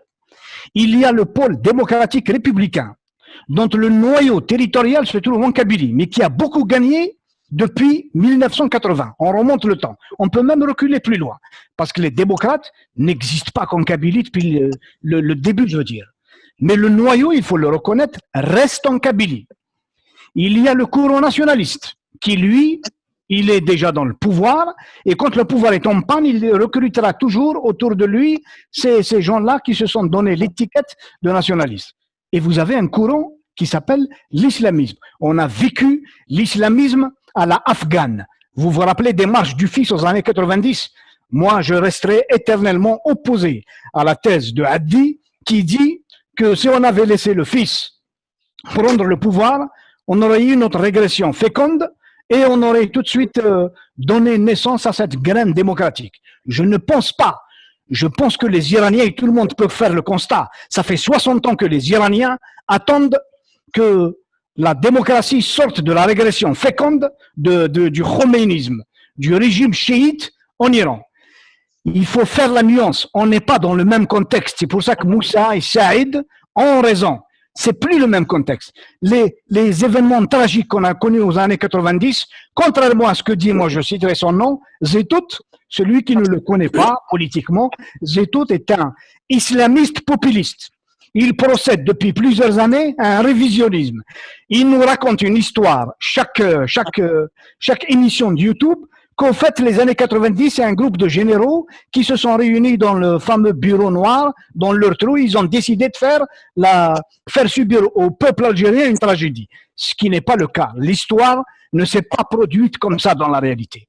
En réalité, les islamistes, ils ont une grande responsabilité dans la tragédie qui a touché le peuple algérien. Pour moi, donc, je vais vite pour ne pas prendre plus de temps qu'il ne m'est réservé. Pour moi, Rachid est un néo-fils parce qu'une bonne partie de ses militants sont venus de là, mais il y a d'autres avec eux. Pour moi, ils le comprennent, ils le disent parfois dans leur discours. Ils ne peuvent pas réussir leur combat si les démocrates, et particulièrement le noyau, le grand potentiel que représente la Kabylie, avec l'Algérois, l'influence qu'elle a démontrée sur le grand ensemble algérois, l'Algérois a suivi la Kabylie. Il l'a suivi dans ses mots d'ordre, il l'a suivi dans son état d'esprit, et cette solidarité, cette fraternité qui sortait de la casbah de Beblouet qui nous avait habitués à des flots humains, pro-fils, pro-islamistes, radicaux, etc., avec leur accoutrement, ce n'est plus les mêmes, c'est les jeunes, soit des stades ou d'autres, qui ont des revendications, comme le disait Saïd et Moussa, le Jazair Hurra Demokratia, répété par Aït Ahmed, répété par Saadi, répété par des progressistes depuis des années, et ça se retrouve dans la bouche de ces jeunes-là. C'est une bonne nouvelle pour nous. Mais quand je parlais de problématique égyptienne, les gens doivent comprendre. On ne peut pas vaincre ce pouvoir si on ne fait pas l'unité. L'unité entre qui et qui? Il n'y a pas d'unité contre nature. Autour d'une charte, ceux qui croient que la nouvelle Algérie, elle serait démocratique ou elle ne serait pas. Je ne vais pas faire l'alliance avec l'islamisme pour qu'il prenne le pouvoir, il balaye tout autour de lui. Ce n'est pas possible ça. Et moi je pense que notre chance dans l'avenir est que l'islamisme, version Rachid, évolue vers ce qu'on appelle la démocratie chrétienne sous d'autres cieux.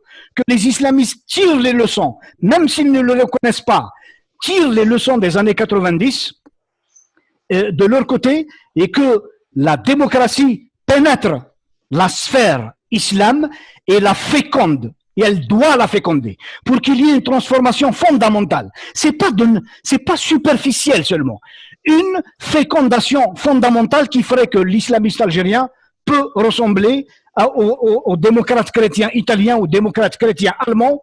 Il va évoluer. Moi, j'ai vu quelques symptômes chez le mouvement Nahda en Tunisie. Et il y a eu des débats houleux dans leur assemblée constituante, et pourtant ils ont réussi à faire avancer leur pays, même si certains pensent que la Tunisie, elle est en train de perdre son temps. Ils se trompent gravement, ces gens-là. Ce que vivent les Tunisiens, malgré les dures réalités économiques et sociales qu'ils vivent, c'est une expérience inédite. Elle est marquée dans la mémoire collective des Tunisiens. Ils feront toujours référence en arrière pour ne pas pousser leur pays vers le précipice. Ils peuvent aller ensemble, islamistes, démocrates, républicains, progressistes, pour maintenir la cohésion de leur pays. C'est ce que nous devons connaître comme expérience dans notre pays, tout en gardant, bien entendu, le PAD a été dit par un camarade, tout en gardant notre ancrage républicain. D'abord construire le PAD ou des versions comme le PAD, gagner le maximum d'acteurs et de leaders sociaux à ce PAD qui doit devenir à l'échelle nationale, pas uniquement cantonné à la Kabylie, un peu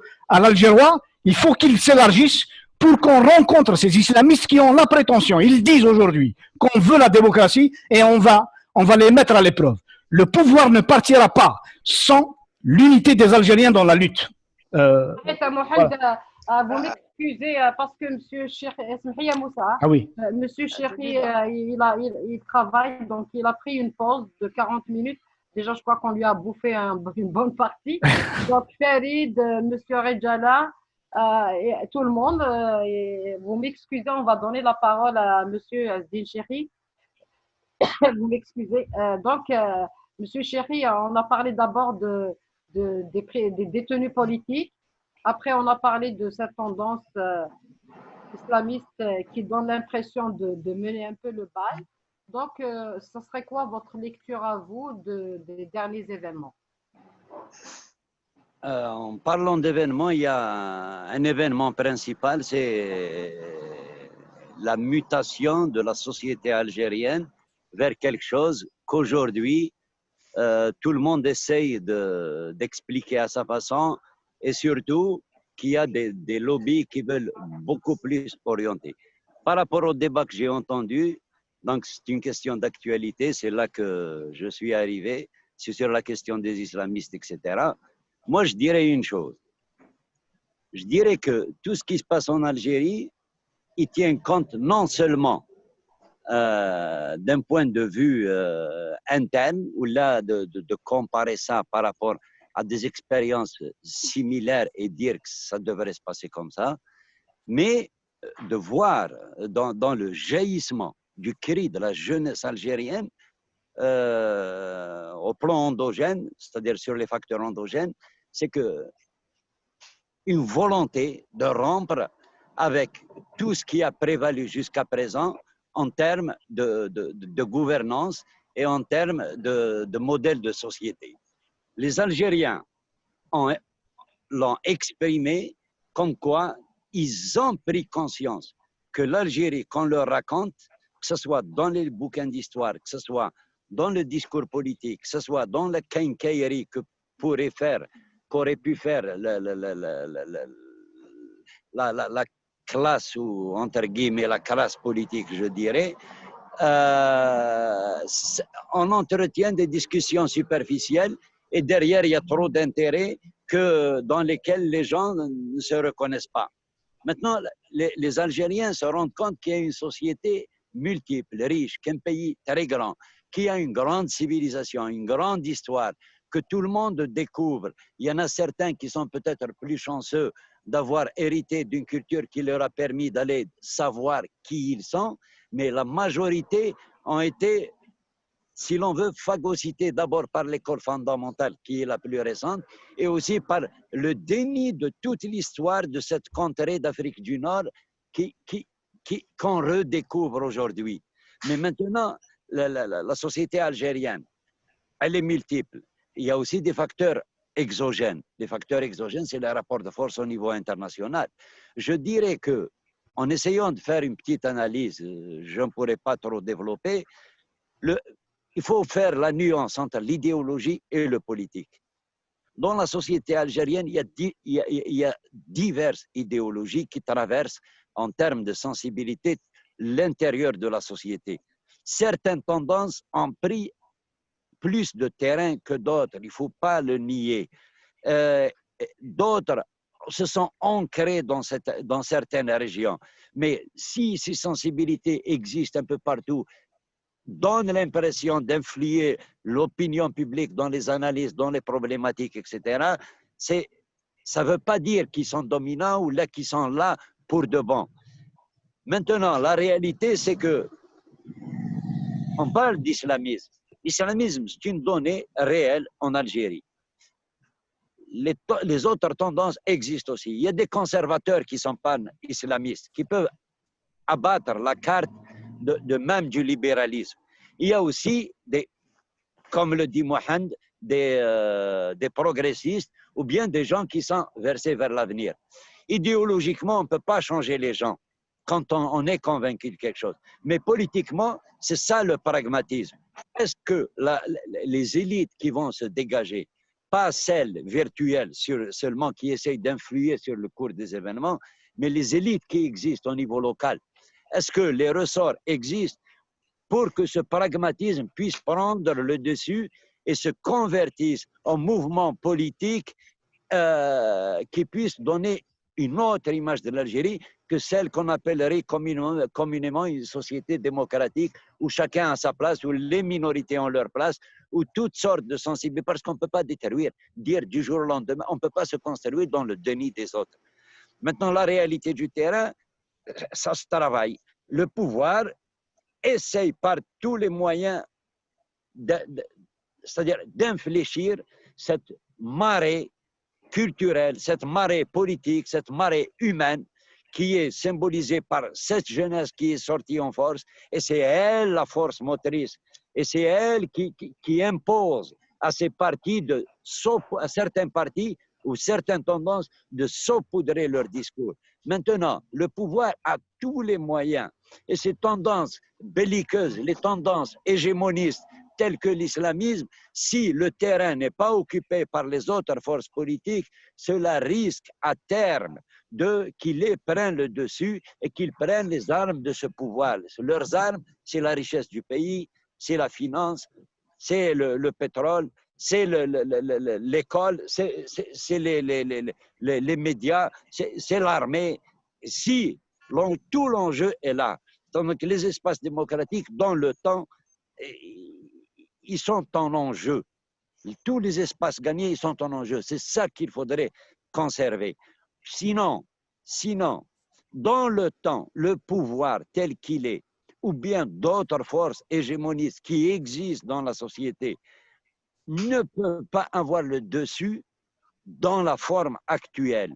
Et si le mouvement peut réussir, ça ne sera que dans la durée. Il y a des gens qui pensent, c'est quelques marches d'escalier à monter, on arrive à une plateforme, ça y est, le problème est réglé. Le plus grand combat commencera quand ce pouvoir cédera sur son pouvoir, ou bien ils seront obligés de faire des concessions s'ils ne cèdent pas complètement, et quelle sorte de compromis. La question essentielle, elle est là. Essayez de se focaliser sur les faiseurs d'opinion, ceux qui essayent d'influencer la scène politique, parce qu'il y a un enfermement, il y a un containment complet des vives voix qui montent des bases de la société. Je suis désolé, c'est que faire le dos rond à ceux qui veulent nous mener quelque part. Donc, toute la question qui se pose... Vous m'excusez, monsieur Moussa Amara, il m'a averti tout à l'heure qu'il avait un rendez-vous. Donc, je ne sais pas si votre rendez-vous a été reporté ou décalé, je ne sais pas. Mais je vous laisse la parole. Après, on va continuer avec nos invités. D'accord, donc je peux prendre la parole pour quelques minutes. Donc, comme dernier mot, j'ai 3 petits appels à lancer. Je crois que j'ai un appel à lancer à tous les Algériens d'Algérie, de la diaspora, pour se concentrer sur une reprise forte de ce mouvement pour qu'on puisse renverser le rapport de force en faveur du peuple. Il n'est pas interdit, c'est tout à fait normal, il n'est pas interdit d'aborder des débats idéologiques, mais ça doit se faire dans une situation normale. Nous ne sommes pas dans une situation normale. Nous sommes dans une situation d'urgence. Et en 1956, à Ban Ramadan, quand il était dans une situation d'urgence et la révolution allait s'évaporer dans la désorganisation, il a fait appel à tous les courants politiques de l'époque, puisqu'on invite souvent Abban, dans ce mouvement, il faut l'inviter complètement, il ne faut pas nous l'inviter en partie. Abban aussi a fait appel à tous les courants politiques en 1956 pour qu'ils puissent organiser la révolution. Le deuxième appel, ce 5 juillet, la diaspora qui a toujours été à l'avant-garde de tous les mouvements pour la démocratie en Algérie et même le mouvement de la libération nationale, le 5 juillet, il va y avoir une très grande marche à Alger. On peut faire de cette marche un point de départ. Le troisième appel, je le fais pour les spécialistes de la santé. Il y en avait beaucoup de spécialistes de la santé qui sont engagés dans ce hirak. Je leur fais appel pour nous faire un état des lieux sérieux, pas celui du pouvoir, de nous faire un état des lieux pour qu'on puisse se décider, parce que c'est leur avis très important par rapport à la crise sanitaire, pour qu'on puisse se décider d'une reprise qui doit être imminente, parce que ce hirak qui a réussi à se déclencher le 16 et le 22 février à travers toute l'Algérie est une question de survie pour ce pays. ما يحبس ومسوياقيا أنا مظل الجزائر une fois pour toutes ما يكملوا مسوياقيا ثوكذوث va être installé en Algérie.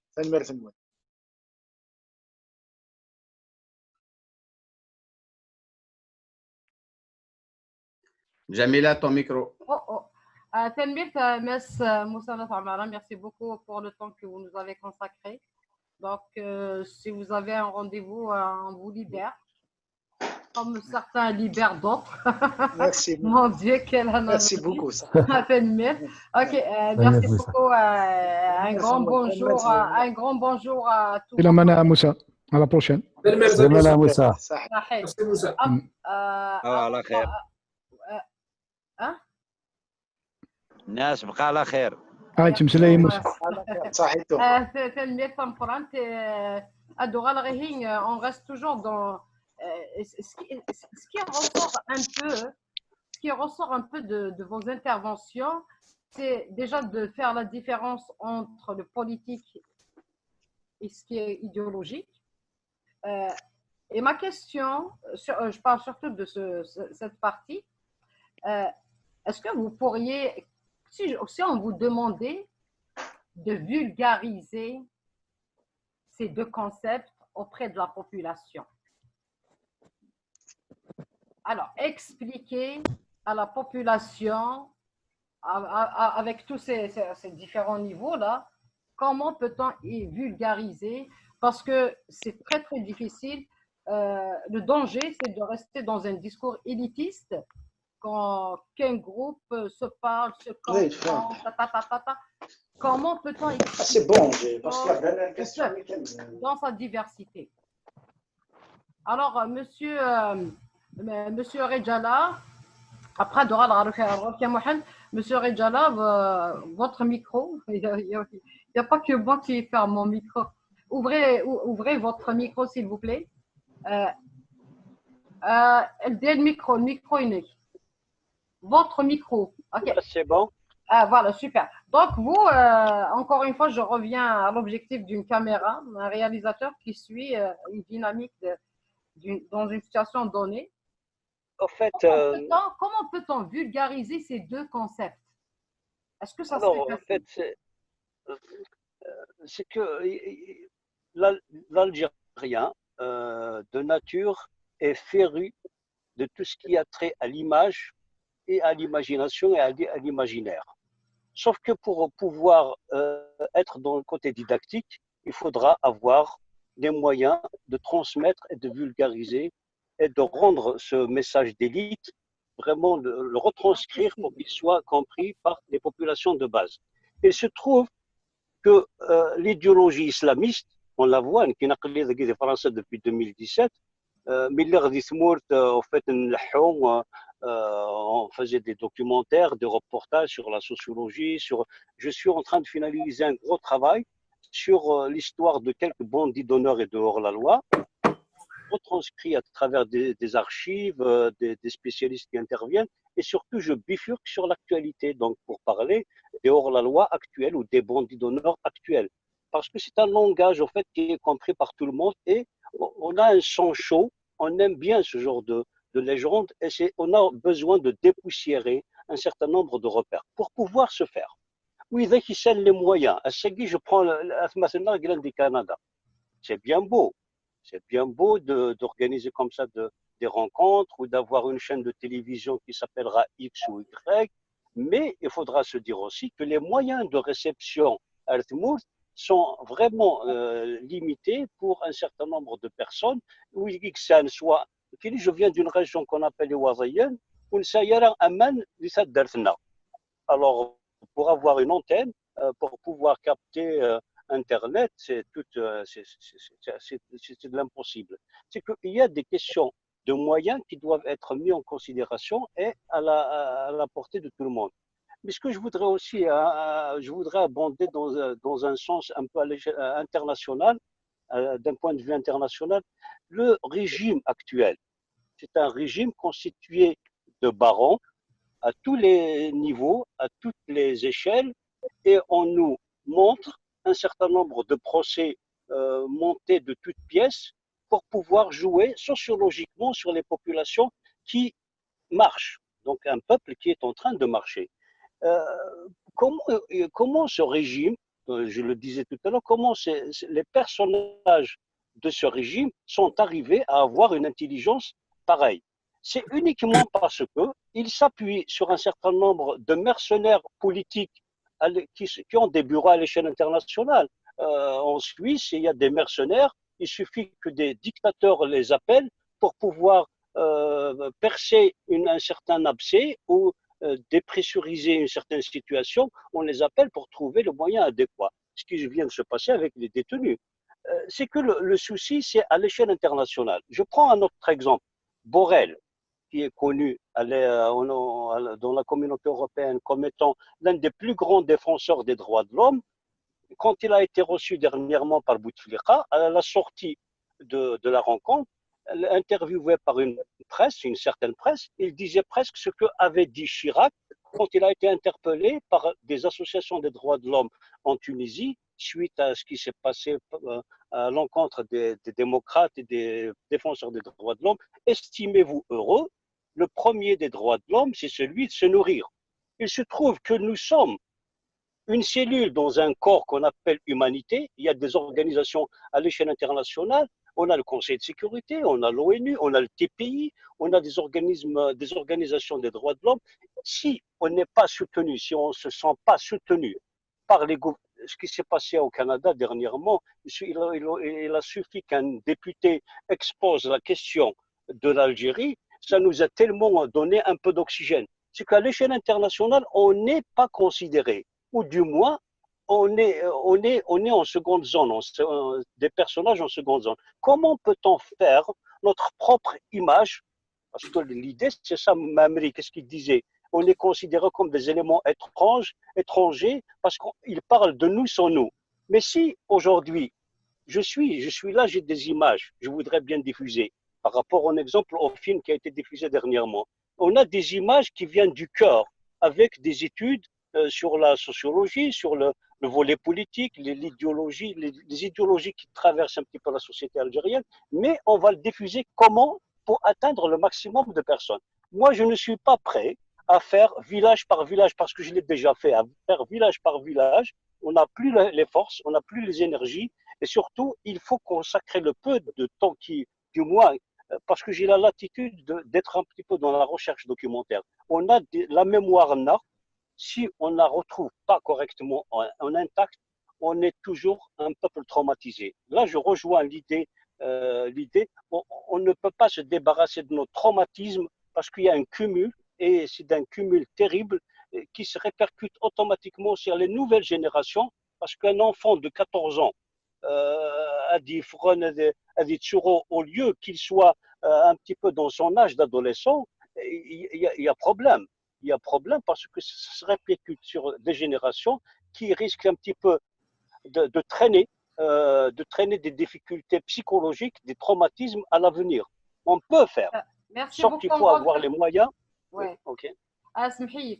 Donc, Mohamed, mais brièvement, si tu permets, après ça sera le tour de Farid, après Monsieur Salhi. Donc, moi, ce qui me préoccupe, c'est justement, Monsieur Ridjali, il parlait aussi quelque part d'une démarche pédagogique. Il y a des lacunes énormes sur le plan pédagogique. Hein. Il y a des traumatismes, certes, il y a sur le plan pédagogique, sur le plan stratégique. Le pouvoir, il a ses alliés, ses lobbies à l'international. Mais nous, le peuple, c'est les relais du peuple, parce que le pouvoir, il a ses relais. Est-ce que le peuple a ses relais? Est-ce que ces relais sont assez forts pour travailler à l'international et inverser la donne? Parce que le pouvoir, il travaille et tout. Écoute, c'est quelques machins, c'est quelques virgules qui manifestent, c'est rien, tout va bien, nous on respecte. En tout cas, on ne va pas revenir là-dessus. Mais Mohamed, sur le plan vulgarisation, comment peut-on approcher des millions d'Algériens et dans toutes les langues? Parce que là, aujourd'hui, on a décidé de faire en français l'émission. Mais l'Algérien, il y a l'Algérien qui parle français, il y a l'Algérien qui parle berbère, il y a l'Algérien qui parle l'arabe. Et encore même la langue arabe, c'est vraiment l'arabe. Comme nos enfants, parce qu'on parle de génération, nos enfants, ils ne disent pas l'arabe algérien, comme disaient Ket Biessine ou les autres. Nos enfants, ils disent l'algérien. Ah, absolument. Le parler de chez nous, c'est l'algérien. Donc, parce que dans l'algérien, quelque part, il y a toutes nos langues. Il y a toutes les langues dedans. Donc, comment peut-on vulgariser des choses qui sont vraiment déterminantes pour la suite des choses? Pour que quelqu'un te suive. Il te suit toi, Hirak, et non pas l'autre anti-Hirak. Expliquez la chose. Vas-y, Mohamed. Oui, je pourrais reprendre notre expérience en Kabylie du moins, parce que c'est là-bas que j'ai milité pendant plusieurs années. J'ai milité comme villageois, j'ai milité comme étudiant, j'ai milité comme syndicaliste, enseignant, là où j'étais. Je peux dire qu'il y a un énorme potentiel, énorme. C'est pas moi qui fais l'évaluation de ça, qui existe dans notre société à l'échelle de la Kabylie. Il doit aussi exister un potentiel ailleurs qu'en Kabylie pour, non, comme le dirait encore mieux que moi peut-être notre réalisateur Rajala, pour faire produire les gens dans la société, mais dans le vrai, dans la vie de tous les jours, le réel. Ils sont capables de le faire dans leur... L'expérience que j'ai gardée, qui était la première, c'est pour ça qu'elle est gardée dans ma mémoire, que j'ai conservée, c'était que mes années étudiants, quand j'étais à l'université à Hasnaoua, et quand je venais de rejoindre un parti, il fallait qu'il se renforce, qu'il gagne des militants. Tu parlais maintenant comment convaincre les gens. Exemple, rejoindre un parti, c'est aussi une façon de faire, d'aller parler aux gens. Il faut aller à ce niveau-là. Si quelqu'un décide de nous appeler élite, si on est élite, moi je pense que l'élite a beaucoup à apprendre. Elle a des choses à donner certainement. On ne va pas insulter l'intelligence. On ne va pas commettre cette erreur-là. Mais elle a beaucoup à apprendre auprès des gens de tous les jours. Le petit peuple, comme on a l'habitude de l'appeler, on a beaucoup à apprendre. Et moi, franchement, les centaines de villages que j'ai visités à la fin des années 80, début 90, c'est Douala, Fort National, Michelet, l'Arvat Wassif, Yakouran, beaucoup d'endroits, des dizaines et des dizaines de villages où j'ai été pour organiser un débat, parfois qui réunissait 10-15 personnes. Vous vous rappelez de l'engouement de la fin des années 80, des Algériennes et des Algériens pour la chose politique. Ils venaient de la découvrir. La majorité des partis qui existaient, à part le parti unique, c'était des partis clandestins. Les Algériens, dans leur majorité, ils découvraient ce que c'est que l'activité politique, ce que c'est qu'un programme, ce que c'est que lutter pour la démocratie, pour ses droits. Et bien, aux côtés de ces gens, on a beaucoup appris non seulement sur le contenu de ce que peut être une lutte, un parti peu puisé, mais aussi le langage. On l'a aussi soigné auprès de ces gens, parce que tout simplement, quand on est à Douala, quand on est à Mashtras, ça parle avec les gens du village, et généralement, quelqu'un peut, quand il présente un concept assez complexe, mais il le fait en kabyle et on apprenait beaucoup de ces expériences-là. Je pense qu'on peut le faire, mais ce n'est pas la seule façon de faire. La Kabylie aussi est connue par la production artistique, le théâtre. Quand on voit Tifeskiouni, Tsilin, les festivals qui sont organisés, les gens viennent, ils sont entraînés dans des activités comme ça. L'activité politique est un moment, comme l'activité théâtrale, est un moment qui peut mobiliser des milliers de gens qui s'intéressent à la chose, et ça peut être une expérience inédite pour que les gens, bien sûr, l'objectif est que peut-être dans 10 ans, 15 ans, plus jamais en Kabylie parler en français, sur ces choses-là, même si ce n'est pas des concepts intégralement exposés, mais sur Irvlan, Itchaïchin, Laïbad, Amkara, Azbenour, Sougdouth, etc. C'est des choses comme ça. Je pense que c'est possible. On ne parlera pas une autre langue parce qu'on est concerné, c'est notre combat, la survie de cette langue, la survie de cette culture, de ces traditions, pour que le noyau de notre société kabyle, les gens, les enjeux,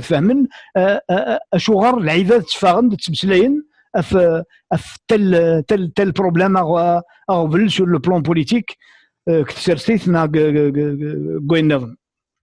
ce que je peux dire. Ma question, oui, c'est sur la langue. La langue est importante. Il faut parler dans la langue du peuple, c'est sûr. Mais ma question était comment peut-on, advenant X langue, je ne vais pas citer une langue, X langue, oui. Comment tu vas parler à ce peuple dans cette X langue pour lui expliquer la différence, la différence entre, tu lui parles d'un projet politique et non pas un projet idéologique. Comment lui expliquer ça? C'est ce que je voulais savoir. Moi, je pense que chacun, là où il est, il y a la possibilité d'accrocher l'Algérien moyen. Tu reprends la position qu'il occupe de la société. Le village. Tu lui parles du rapport qu'il a avec son patron, là où il travaille, le salaire qu'il touche, comment il dépense pour ses enfants. Tu lis tout ça. Si tu arrives à relier ce vécu-là quotidien qu'il répète, qu'il est déterminé par quelque chose qui se passe à une échelle plus élargie, donc macro-sociale, s'il arrive à comprendre le lien, c'est de l'ordre du possible pour que les gens soient mobilisés et comprennent que à l'échelle individuelle et à l'échelle familiale, il est déterminé par une autre échelle et lui-même par son comportement quotidien, par le fait quand il réagit à des problématiques comme ça, lui aussi il peut apporter son grain de sel, sa petite pierre pour l'édification. Chacun va comprendre il dépend de chacun de nous. Bien sûr, tu ne peux pas mobiliser 100% de la société. Mais si tu veux les mobiliser, ramène leur vécu.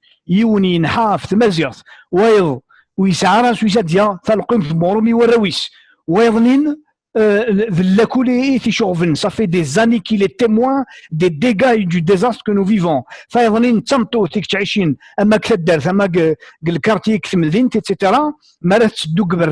Pour rejoindre Ardemis, il y a toujours 3-4 jeunes qui se croient autorisés au nom de la religion, non au nom du machisme de la société, et des offres au quotidien. le petit homme connaît, n'accepterait jamais et il aurait livré bataille, bagarre à toutes les personnes qu'il aurait interpellées avec des mots, le moins qu'on puisse dire vulgaires. Il y a beaucoup d'accroches, comme qui dirait, avec lesquelles on peut vulgariser, comme tu le dis, on peut le mettre entre guillemets, le laisser tel quel, vulgariser les débats. Il aspire à quelque chose. À titre individuel, je le répète, en tant qu'homme avec un petit H ou en tant que femme, jeune, moins jeune, retraité ou autre, chacun vit une situation. Quelqu'un qui ne travaille pas, il est au chômage, il est dans une position dans la société. Il est dans une position. Parler du phénomène du chômage, quel lien il a quand on parle du désastre de Bouteflika et ceux qui l'ont précédé, avoir dépensé autant de milliards et ne pas avoir entraîné une économie dynamique, ça explique en grande partie le phénomène que vivent des centaines de milliers de jeunes. Donc, il y a possibilité de le vulgariser. Ce mouvement, il n'est pas social, je le dis. Il a un noyau politique, le Hirak. Il ne pose ce problème pas. Mais il n'évacue pas les questions sociales, il n'évacue pas les questions économiques. Chaque Algérienne, chaque Algérien trouvera dans ce qui se passe dans le pays depuis le 22 février un récit individuel, le concernant lui, concernant sa famille pour élargir un peu et même beaucoup plus loin pour se retrouver et dire « ça c'est mon combat ». En tant qu'individu vivant dans la société, ce qui se passe, la majorité des Algériens dehors, c'est mon combat à moi. J'aspire comme le reste des Algériens à un changement pour que je retrouve ma place. Oui, ça tombe très très bien. Donc le troisième axe, et c'est le dernier. J'espère. On a perdu Monsieur Salhi. Je viens de. On a perdu. Jamila, il revient. Jamila, il revient. Ah, d'accord. Donc le troisième axe. Ah, il est là. Ah, ça n'y aura pas. Vraiment arrêté. Je peux juste pour le sujet. Est-ce que je peux intervenir sur la question politique idéologie brièvement? Vas-y, mais brièvement, comme ça on passe au troisième. Vas-y. L'idéologie, c'est un ensemble de concepts qui intègrent les valeurs, des principes sur lesquels devrait fonctionner une société idéale. Tu peux trouver, et bien sûr, avec une classification, avec des thématiques, etc. L'idéologie, quand on en parle, c'est pas tout le monde qui embarque dedans. Il y a des gens qui développent des idéologies peut-être de manière empirique, sans lui donner la notion de thèse, de normes, de trucs. Mais la politique, c'est l'art, c'est du pragmatisme. C'est-à-dire, c'est l'ensemble des choses qui arrivent dans un environnement social, dans une société. Là, aujourd'hui, on est dans des États-nations, donc on est à peu près dans les mêmes conditions, même si ce n'est pas idéalement, mais on est à peu près dans les mêmes, vu qu'il y a les mêmes rapports avec les gouvernants, il y a les mêmes pratiques au niveau de la société entre les personnes et entre les institutions.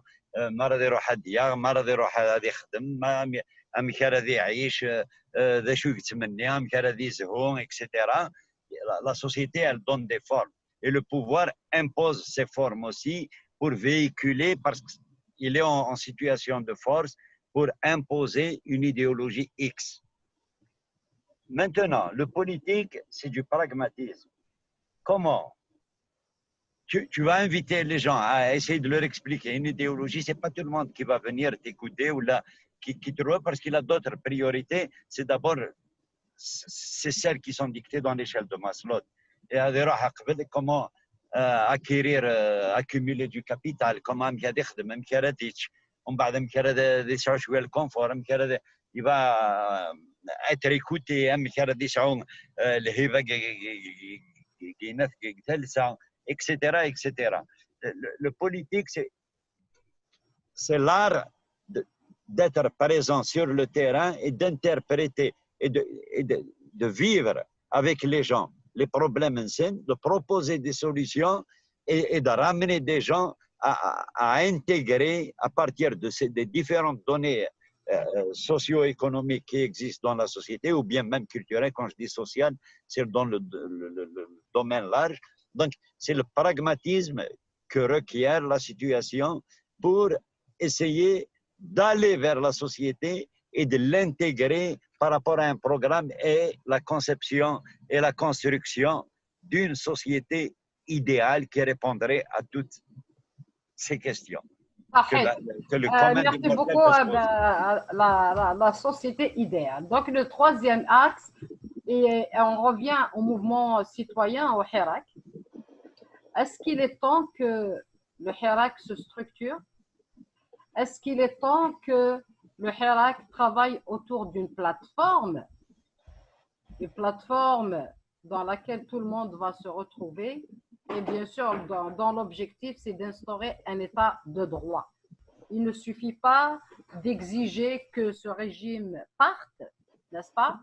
Mais est-ce que le Hirak est rendu au stade d'action concrète qui vont assurer l'avenir ou une suite prometteuse pour tout un pays et pour tout un peuple?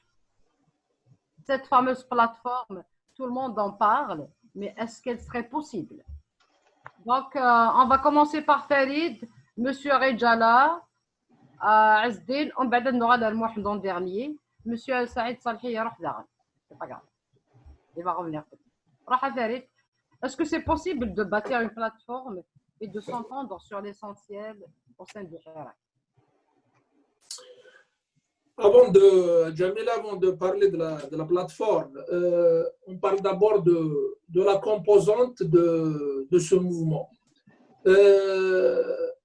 Des fois, on est en mode réaction, c'est-à-dire on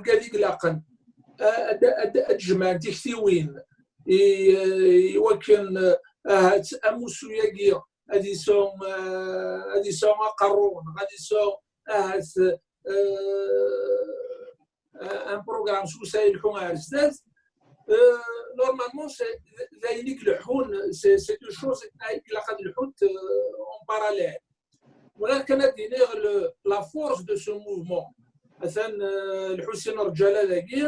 Il était parmi avec sa caméra, il a risqué sa vie en 2001. Et les images de 2001, il était parmi d'ailleurs le seul caméraman qui était blessé qu'on lui rend hommage. Il vraiment a dit le Vatrli en 2001.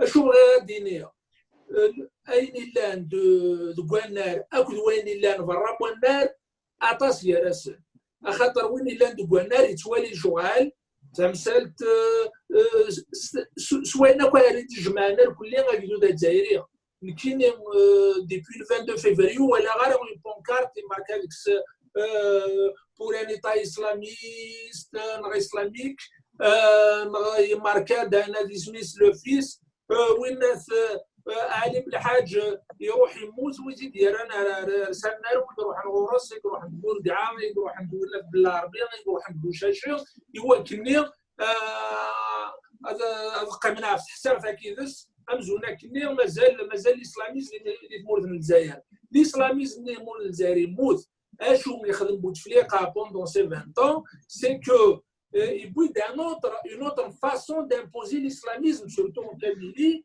parce que bon, c'est l'islamisation avec le Néron, le Djouama, encourager le salafisme pour écarter un peu, pour étouffer la question identitaire d'Ismour al-Qabaïl. أين يخدم بوتفليقة وسخلي مال 1990 أين يخدم بوتفليقة pendant ces 20 ans d'Ismour al-Qabaïl وسخلي مال 90 خاطر يمارني سيتي l'islamisme politique on va dire بوتفليقة صوت c'était à la base le pouvoir avec les moyens de bord ou تشكر في صور دينو وكذا يبنوا الجماعة c'est que le jeune algérien X Saoudon a dit le 22 février sans aucun slogan un Smith qui parle de l'islam de l'islamisme je pense que cette jeunesse-là, elle est consciente. أنا شو كان أنا ديسميس إلى قرن فينا قرماتو بالناس تفدوز يوينون سعر المعنى إلى قرن تفدوز إذا مسكت ديال رشاد نغدي خاطر الجوناس لا جوناس إلي كونسيونت مثلا سي كو لا جوناس يدي كرن لو 22 فيفري كرند يوا كنا تبدلن يوا كنا نتقند فمكن سن يفال يعطي السيتويان نغدي السيتويان بارونتيير ماشي كان هذه اللي لا جوناس الجيرينا كدينا واحد سنين هذه الحسين الصواب كاع اللي زمر القبائل ولاش الانترنت ولاش ولا لي مويان كاينين راه سويس راه داوينا الذي سويس شويه طاح نتمو السنين ولا شو اذا غير وين داش تاقي سوى قال لي لاندي برا سوى قال لي لان قد وقال لي لاندي برا سورتو موا جو لونس ان ابيل خاطر انا خدم زيتو تاكل امير ديزات سي دو تيرا تير نزرع تاع كل مي فيها هاد سيكسي وين راه ديفك موحد ساقيه نغادي في الحسين الساقيه نغداس دير نغد كان نغسيت مورث الوغ جو بونس كو فيكسي وين سنسا تزال ذا مقرانا خاطر ما تيديني قبايلي ثاني راه يفهم كدينا مو عنده ماسوس راه يفهم وين كاين لاندي تاع الدار هذه السيوال هذا ستادير سي سا لو ترافاي دو موبيليزاسيون انا تسميس يقلقنا لي الى خاطر سينون سي لا ديريف le mouvement citoyen moi je pense que le mouvement c'est le prolongement de 2001 jusqu'à aujourd'hui on est en train de diaboliser les militants, enfin les délégués de 2001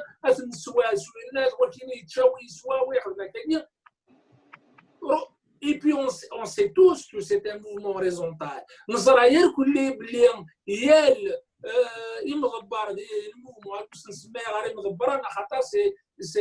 C'est des délégués.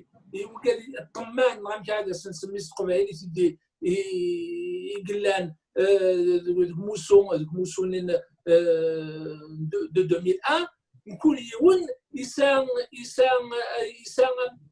أوليس أمي يضرب كلها c'est que أستبين الصوت وقال لي شو من pourquoi pour effacer cette page de l'histoire si تمر القبائل يوكلني إلى قدر هضر كان في 80 إلى قد نهضر كان في 80 إلى غادي 80 100 غادي صار 4000 كان 5000 سيكو أثنمير فأفريد بعد دوغال غرغور شوية فان يروح عز الدين أدنوغال Monsieur Rejala, est-ce que c'est possible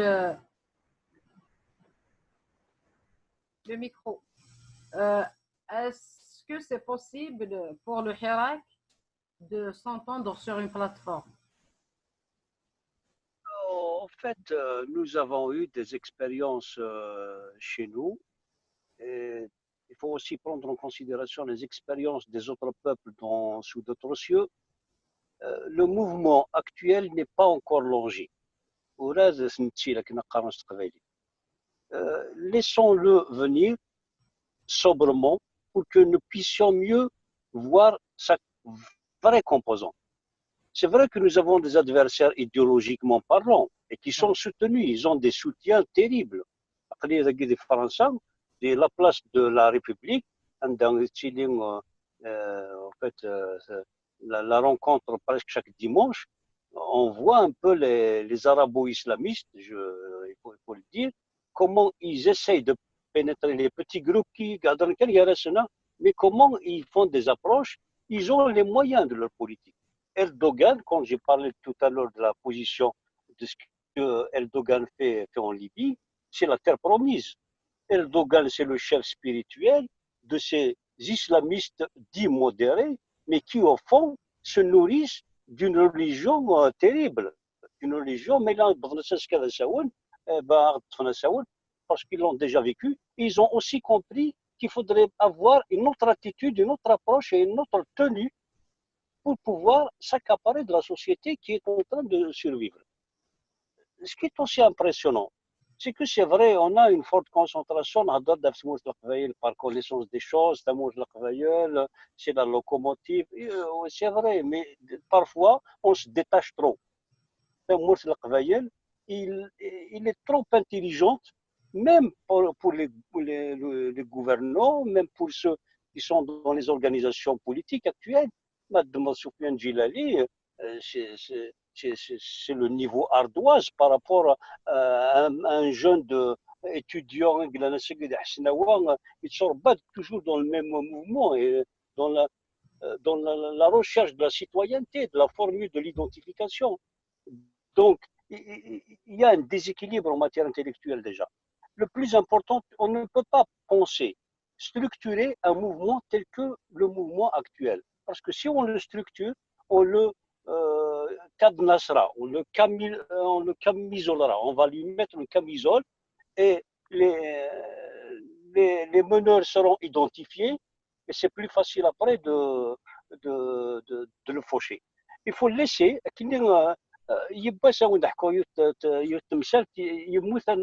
2001, un jeune qu'on appelle Bettar Yassine, il a été touché d'une balle dans le crâne. Il avait à peine 17 ans. Donc, on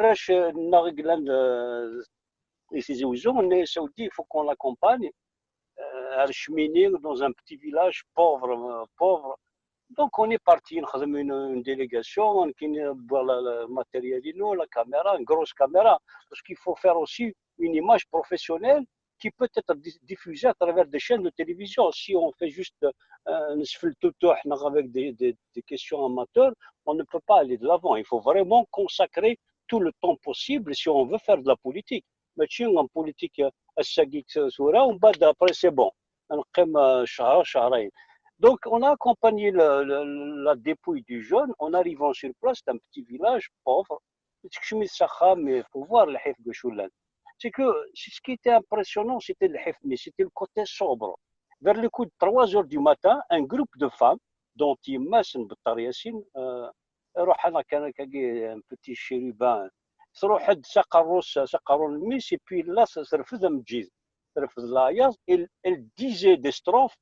Donc, tout ce qui lui venait du cœur, il le disait. Il était repris par toutes les autres vieilles femmes qui étaient juste à côté.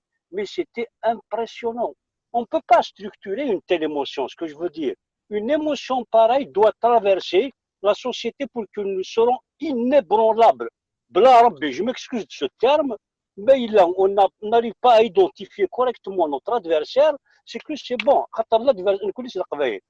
خبيثني انا يفوت دير شكوني الكذب مزنق اشبه لي الرز يتعلق النساء سن قلنا ديال السيستم دنا كل السيستم الساكن بغانا دوغال بور كو سوا انكور بلو يساتاك ميم سنسيت فاردنسن سي كون ne peut pas structurer un mouvement qui est en polygone étoilé, comme le disait Kateb Yassine. Il faut laisser les choses venir parce qu'il est sobre. Il faut qu'ils ont peur de ça, ils ont peur de nos danses, ils ont peur de nos maquillages, ils ont peur de nos effets vestimentaires, ils ont peur de nos dessins, ils ont peur des petites fresques qui se font dans les petits quartiers, ils ont peur de tout ça. C'est pour ça qu'on les voit, ils s'affolent, ils ne savent plus sur qui tirer. Parce qu'ils n'ont pas la cible. La cible, c'est l'ombre. Ils ont peur de notre ombre parce que nous sommes une paroi ombragée. Pour eux, c'est une paroi, mais pour nous, on est une sorte de locomotive. Nous tirons aussi, nous connaissons des Français, j'ai même intégré le groupe des Kurdes, parce qu'on nous donne des idées, on voit comment ça se passe. Qui sont au front actuellement, en Libye. Ils sont au front, armes à la main. Il faut dire ce qu'on est. Si on voit un truc assez global à l'échelle Afrique du Nord, ils sont là. Ils sont là, ils nous convient pour des manifestations parce que si on voit un truc global, on peut y aller. Mais ça va venir petit à petit, petit à petit. Mais si on pense structurer, on a eu les exemples.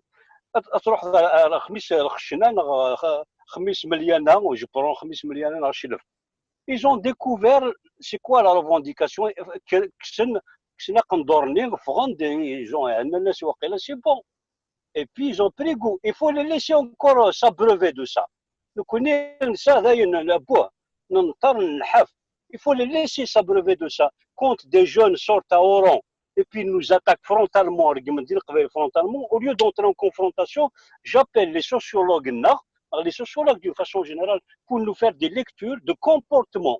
Comment nous devrions nous comporter pour pouvoir aller de l'avant, tirer la chose de l'avant. Et cette chose, combinaison d'états d'âme indéchiffrables, on ne peut pas la déchiffrer, on ne peut pas la contenir. Elle est là.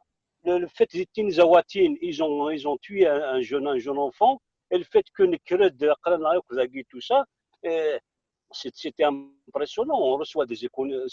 C'est que on n'est pas oublié d'Alger, on n'est pas oublié de la Kabylie, on n'est pas oublié de Ouargla. C'est juste parce que voilà les images, les chefs spirituels, c'est comment ils étaient des seigneurs, comment, c'est vraiment cas. Alors, sur nos propres terres, vous nous tuez. C'est ça, en fait. On ne peut pas quantifier, on ne peut pas structurer. Il n'y a pas de structure. Il n'y a pas un système politique universellement reconnu, sauf si on le crée. Si on le crée, comme ils ont créé la démocratie. Mais il n'y a pas un contenant qu'on peut asseoir, dire que c'est comme ça que ça doit être. Il faut laisser les choses venir. Ils ont peur de ça. Il faut continuer à aller de l'avant et c'est comme ça. Monsieur Arabi.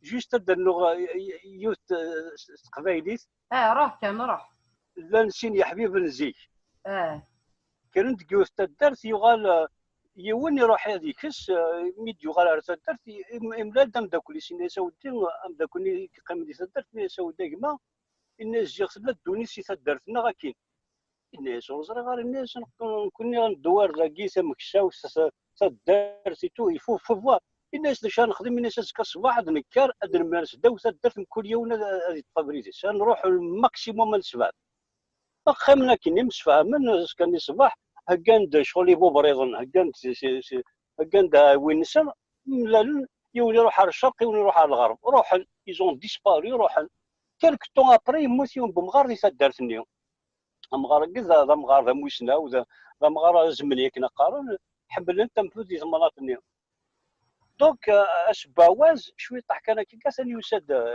يولس قمدو كان مي يروحوا لي سبازاراتاس يفكت سوافي قيم كوتينيس تخمم مبدا كلنا مشي صدران وسانا نداسيتو دونك شويه كان كاس يبردو يفضل باسكو الوقت يعدى يفكت سواف ولا نسى قام لي صغمر تمس مقال زنتسا ماشي زنتسا يولي يخدم الكوراج يروح على الروايض الناس بغى كانك تقشي راكما الناس وي الناس السيد دكير الناس قبل المكتوب سني غتلاحظ صابط الذنوب من مين تسيغ زكا الوقصه من مين غتزير يظلي الوقصه ويسن ذا شو توسع سكي ويسن ويسكواسا غد القرن السوسن اشو يدبوض تاعكم في الهضور اشو يستريض بنو القصور اشو توالي ضني لا المره ايه هنا شرا خصني تولي ساليت مالا au fait c'est quand on pose la question claire précise à la réalité et qu'en contrepartie on n'a pas une solution, on n'a pas une réponse complète parce qu'on manque de beaucoup de données. صحيح. محمد ميكرو عفوا بالحسن في مسليني je ne sais pas si je peux traduire, mais en même temps pour répondre à la question, l'humanité ne se pose que des problèmes pour lesquels elle peut esquisser un début de solution. Elle n'a pas spéculé l'humanité depuis des milliers d'années sur son vécu. À chaque fois qu'elle a eu la possibilité, elle l'a fait et elle n'a soulevé que des problèmes pour lesquels elle pouvait apporter une réponse. Pour projeter ça, peut-être que c'est pas... Est-ce qu'on va se rejoindre? Mais on n'est pas opposé, à 100%, je dirais. Moi, je n'utilise même pas le terme structuré, parce que le mot structuré veut dire désigner les bureaucrates, etc., les administrateurs. Vous savez, juste pour revenir en arrière, parce que c'est les noms qui me viennent à l'esprit, il suffit d'un nom, Ismis Saïd Saadi, Ismis Jamal Zennati, Ismis Mohamed Rashdi, etc. Wigi, Fouafentinadi, Thura, tour de personnes, des leaders sociaux. Ce mouvement n'a pas de leader parce que l'idée même de leader, elle est contestée. Vous comprenez? Le mouvement ne peut pas, il peut à un certain moment fonctionner l'intelligence collective du peuple algérien depuis le 22 février. العباد تفاهم chaque vendredi, chaque mardi, وما صوتنا دخل من d'autres activités. Ils écoutaient à gauche, à droite, les gens, il y avait des figures qui sortaient, des noms étaient prononcés. Mais un mouvement, regardez de par le monde, d'abord il fonctionne par des leaders, et c'est possible une représentation. Parce qu'un pouvoir, un mouvement, à un certain moment, même pour donner un coup de pied, il faut un procès verbal, un PV. Et qui dit PV, dit négociation. Même pour inviter ce pouvoir à foutre le camp fort, à ce coup de pied, avec les millions d'Algériens dans la rue, à bloquer ce pays, il ne fonctionnera plus et personne ne peut faire sortir ni les policiers ni une autre force armée qui a le monopole de la violence de faire rentrer ce peuple. Si le peuple ne s'identifie pas à des leaders, les moments pour reprendre le Hirak, on a beaucoup de difficultés. Qui écouter, comment faire, dans quel contexte. On est en train de penser à la charte. Est-ce qu'on peut la faire avec tout le monde? Parce qu'il ne faut pas que le mouvement devienne, sur le plan de l'expression, anonyme. Le mouvement existe dans la réalité. On voit des millions d'Algériennes et d'Algériens depuis le 22 février. On les a vus dans la rue, dans les assemblées où ils étaient. Ils se sont réunis, ils ont parlé politique. Mais on n'a pas vu, ce pouvoir, il avait des porte-paroles recrutés d'un journaliste, Mohamedou Saïd, il est chaque vendredi pour nous insulter. Il a un chef du gouvernement, il a un ministre. Quand ils ont envie de nous insulter, ils chargent des gens de le faire. Quand ils ont un problème, ils se réunissent, ils prennent la décision, ils décrètent, ils prennent des mesures. Mais le Hirak, parfois, dans certains contextes comme ceux que nous vivons depuis le début du confinement, on a des difficultés à reprendre. Il faut pas, tu peux parler, comme le disait tout à l'heure Moussa, sur l'échec du 19 juin de tel mouvement. Mais c'est pas son échec. Moi, j'ai pas envie d'insister sur Rachid à échouer à appeler les Algériens. Moi, je parle du Hirak. 19, le 5 juillet, le 19 août, je m'en fous. Moi, je veux que le Hirak reprenne. Mais comment il va reprendre? Enfin, l'exemple concret de la représentation d'un groupe تشبع فكاكي فدر ثمين المشكل أنا سيدي جمعان كي طامن الشيخ نتدر etc. Dans chaque communauté, en mouvement ou à tel état, il faut une représentation. Et moi, je vous dis encore plus, pour aboutir, moi, j'aimerais bien qu'on me cite l'exemple d'un pays en Amérique latine, en Asie, où il y a eu des transitions. Ce n'est pas des années de travail, de courants politiques qui étaient différents dans les programmes, que ce soit sur le plan politique ou social ou idéologique, qui ont fait un travail de cohésion, pas pour devenir un parti unique, non, c'est pour constituer un conseil, genre d'un conseil, d'un cadre qui représente la majorité de ce peuple, comme cela a été le cas de l'opposition démocratique au Chili, comme cela a été le cas de l'opposition démocratique au Portugal, en Espagne, en Grèce, dans d'autres pays. Ce sont des courants qui se sont retrouvés ensemble. C'est pour ça qu'on parle, nous, notre mot d'ordre depuis plusieurs semaines, on parle de convergence. Mais ce n'est pas n'importe quelle convergence. C'est convergence autour de principes. Ceux qui croient en l'intégrité de la nation algérienne, ceux qui sont indépendants à l'égard du pouvoir, ceux qui signent la charte des droits et des principes. Quand on parle de l'égalité femmes-hommes, ceux-là, il faut les réunir ensemble. Ils seront identifiés par les Algériens comme étant les porteurs, les acteurs porteurs, et ils méritent qu'on leur fasse confiance, qu'ils dirigent la révolution. Eux, on peut leur faire confiance. Le problème, il est là. Mais donc, je l'envoie, moi, en perspective. Ça doit être généré dans l'avenir. Ce n'est pas pour stériliser notre société, lui désigner des chefs. Ou les chefs, surtout nous, en Kabylie, on n'a pas besoin de chefs. Mais par contre, on a besoin de guides. On a besoin de gens qui prennent l'initiative. Quand on est coincé comme on l'est aujourd'hui, on ne sait pas s'il faut reprendre en septembre, il faut reprendre maintenant, et on est convaincu que s'il n'y a pas d'abord une masse en Kabylie, le reste du pays risque de ne pas suivre. On a une autre problématique, donc il faut écouter des hommes et des femmes qui ont joué déjà leur rôle dans le mouvement. Il faut y aller vers ça. Parce que le pouvoir, En même temps qu'il dénonce, il dit personne ne représente le Hirak, mais au fait il défend ses intérêts. C'est pour neutraliser ce mouvement qu'il dit que personne ne représente le Hirak. Donc personne n'a le droit de parler. Et ça, c'est pas bien. En principe, on est censé commencer à 13h et finir à 15h, mais comme on n'avait pas commencé à 13h, donc on a récupéré. Donc il nous reste 7 minutes pour boucler cette émission. Je pense qu'on est rendu au stade de est-ce que le Hirak doit se structurer ou pas?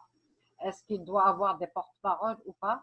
En tout cas, on est rendu à ce stade. Je pense que le Hirak doit se poser ces questions et doit aller vers une certaine logique d'action et non pas de réaction. Parce que s'il reste dans la réaction, waouh!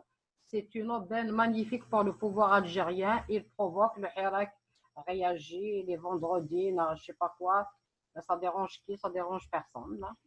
Quand il veut emprisonner, il emprisonne. Quand il veut libérer, il libère. Il a sa propre justice. Donc, je remercie d'abord tous ceux qui étaient là. Monsieur Saïd Salhi, Monsieur Moussa Natamara, Monsieur Rejala, Monsieur Mohamed Arabi, Farid, Azdin Cheikhi.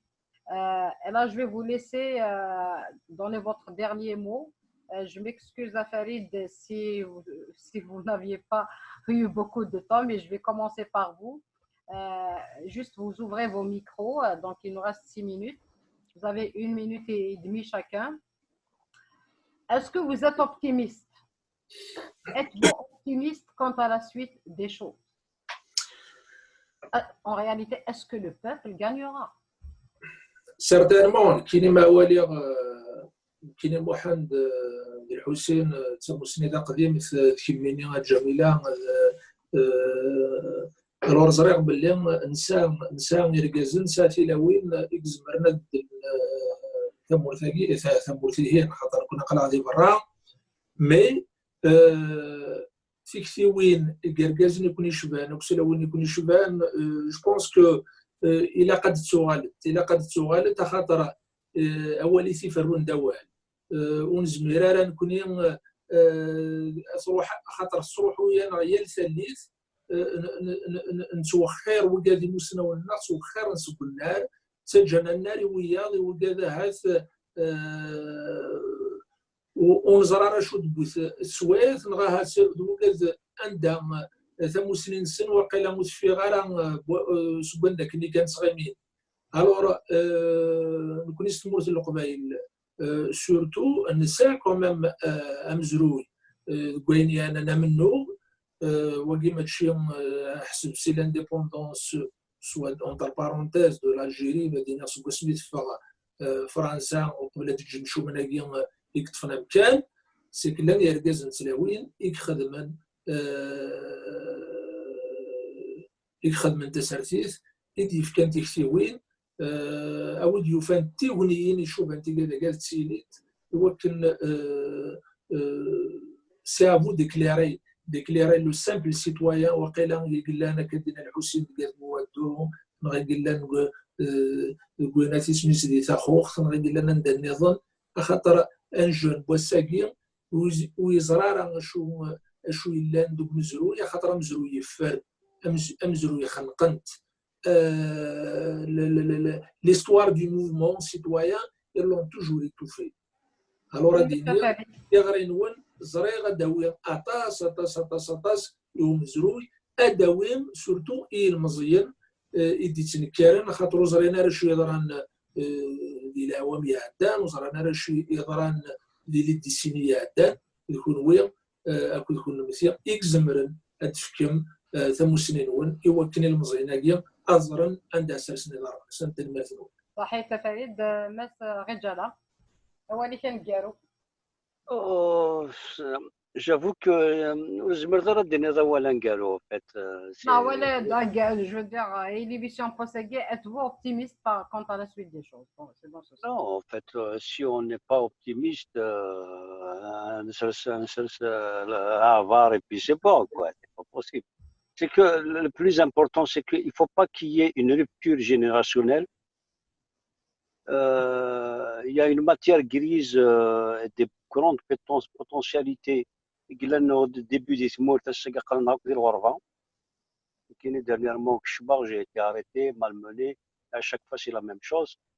Donc, ils essaient par tous les moyens de nous couper des réalités. Donc, dans la diaspora, en fait, la diaspora, c'est un peu trop dit, même c'est un mot un peu galvaudé. Il faut trouver une terminologie propre à nous. Même si on fait une fraude, c'est pas ça. En fait. C'est terrible. Il faut des risques. On est dans des pays où on peut faire beaucoup de choses. C'est qu'on est devenus des êtres sociaux, broyés un petit peu par nos quotidiens. Parce qu'on a des familles. On pense un tout petit peu plus à Tmour, mais différemment, parce qu'on ne vit pas la réalité. La diaspora ne fait pas grand-chose. C'est le premier constat. Quand on soit les mêmes régionaux du Canada, c'est bien. Il y a des petits mouvements, pas sporadiques, mais on peut les quantifier. Et puis de chaque semaine, des fois ça diminue, des fois. On ne fait pas aussi un travail en direction des autres cultures, des autres peuples et des institutions internationales. Rien ne se fait. On vient de dire que juste les événements du printemps noir, c'est un crime contre l'humanité. Quand des jeunes recevaient des balles de guerre, avec des orifices de plus des fois de 10 cm, il y a des rapports médicaux. Mais aucune saisine internationale n'a été faite. Donc, il faut prendre le métro, on est plus devenus des êtres, on essaie plus dans le gain, comme le disait tout à l'heure M. Larabi, pour pouvoir assurer, parce que le fraude, c'est le hif, c'est qu'on n'a pas une optique internationale de notre condition. On est en train de se mourir à petit feu. Pourquoi je prends le mouvement Rachad, les associations Nahda, on en a des mots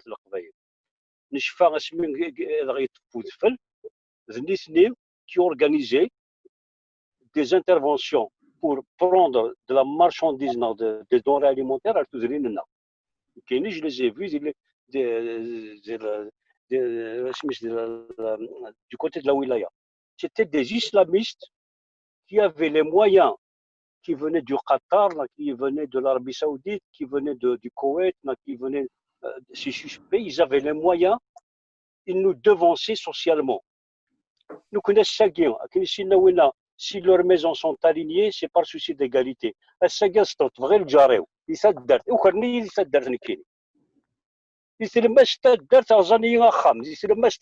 des documents. C'est pour dire que la nayanine, on a tendance à parler de la nayanine, tout ça. Rien. Il faut trouver d'autres mécanismes pour que nous ne nous diluions pas dans le magma de la mondialisation. Sinon, merci. Monsieur Arabi. Oui, ils ont absolument raison, mes deux prédécesseurs. Ça nécessite deux choses, le lien avec le pays. Ça nécessite, par rapport à la réponse à la question, mouvement ou pas, ça nécessite de la volonté, ça nécessite de la compétence. Quelque chose à donner. La compétence n'est pas exclusive. Par contre, la volonté, c'est grave à un certain moment pour une personne. Mais la compétence, tout le monde a quelque chose à donner. Bien sûr, c'est pas un professeur à Polytech, un médecin à l'hôpital de Montréal, etc., professeur, ce qu'il peut donner. Ça, à mon avis, c'est une autre discussion, mais elle est très utile, très importante. Il faut des rapports stabilisés. La diaspora, quand elle a les compétences et qu'elle peut donner, elle peut aider le pays. Si des rapports, je suis sûr, par exemple, je suis certain, ayant vécu en Kabylie, si on laissait cet espace-là fonctionner de façon autonome, dans le cadre d'un pays qui s'appelle la nation algérienne, si on laissait l'initiative à ces médecins de Bougie, de Sétif, de Bourges, de Tizi, prendre l'initiative pour organiser des formations, pour alimenter les hôpitaux par les compétences, pour former localement, pour faire des échanges avec les hôpitaux canadiens, français, peut-être même américains, etc., beaucoup de choses seraient faites en Kabylie, et je l'espère, je ne connais pas, mais je l'espère, dans d'autres localités du pays. Mais le pouvoir, il monnaie ça à chaque fois. Non seulement ces rapports-là ne sont pas stabilisés, mais ça n'intéresse pas les gens qui sont au pouvoir, tout simplement. Quand on parle de notre contribution. Bien sûr, le Hussili Salhaq, c'est à partir de notre condition qu'on peut faire les choses. Notre condition. Maladie car d'une misère par une autre, c'est exactement le cas.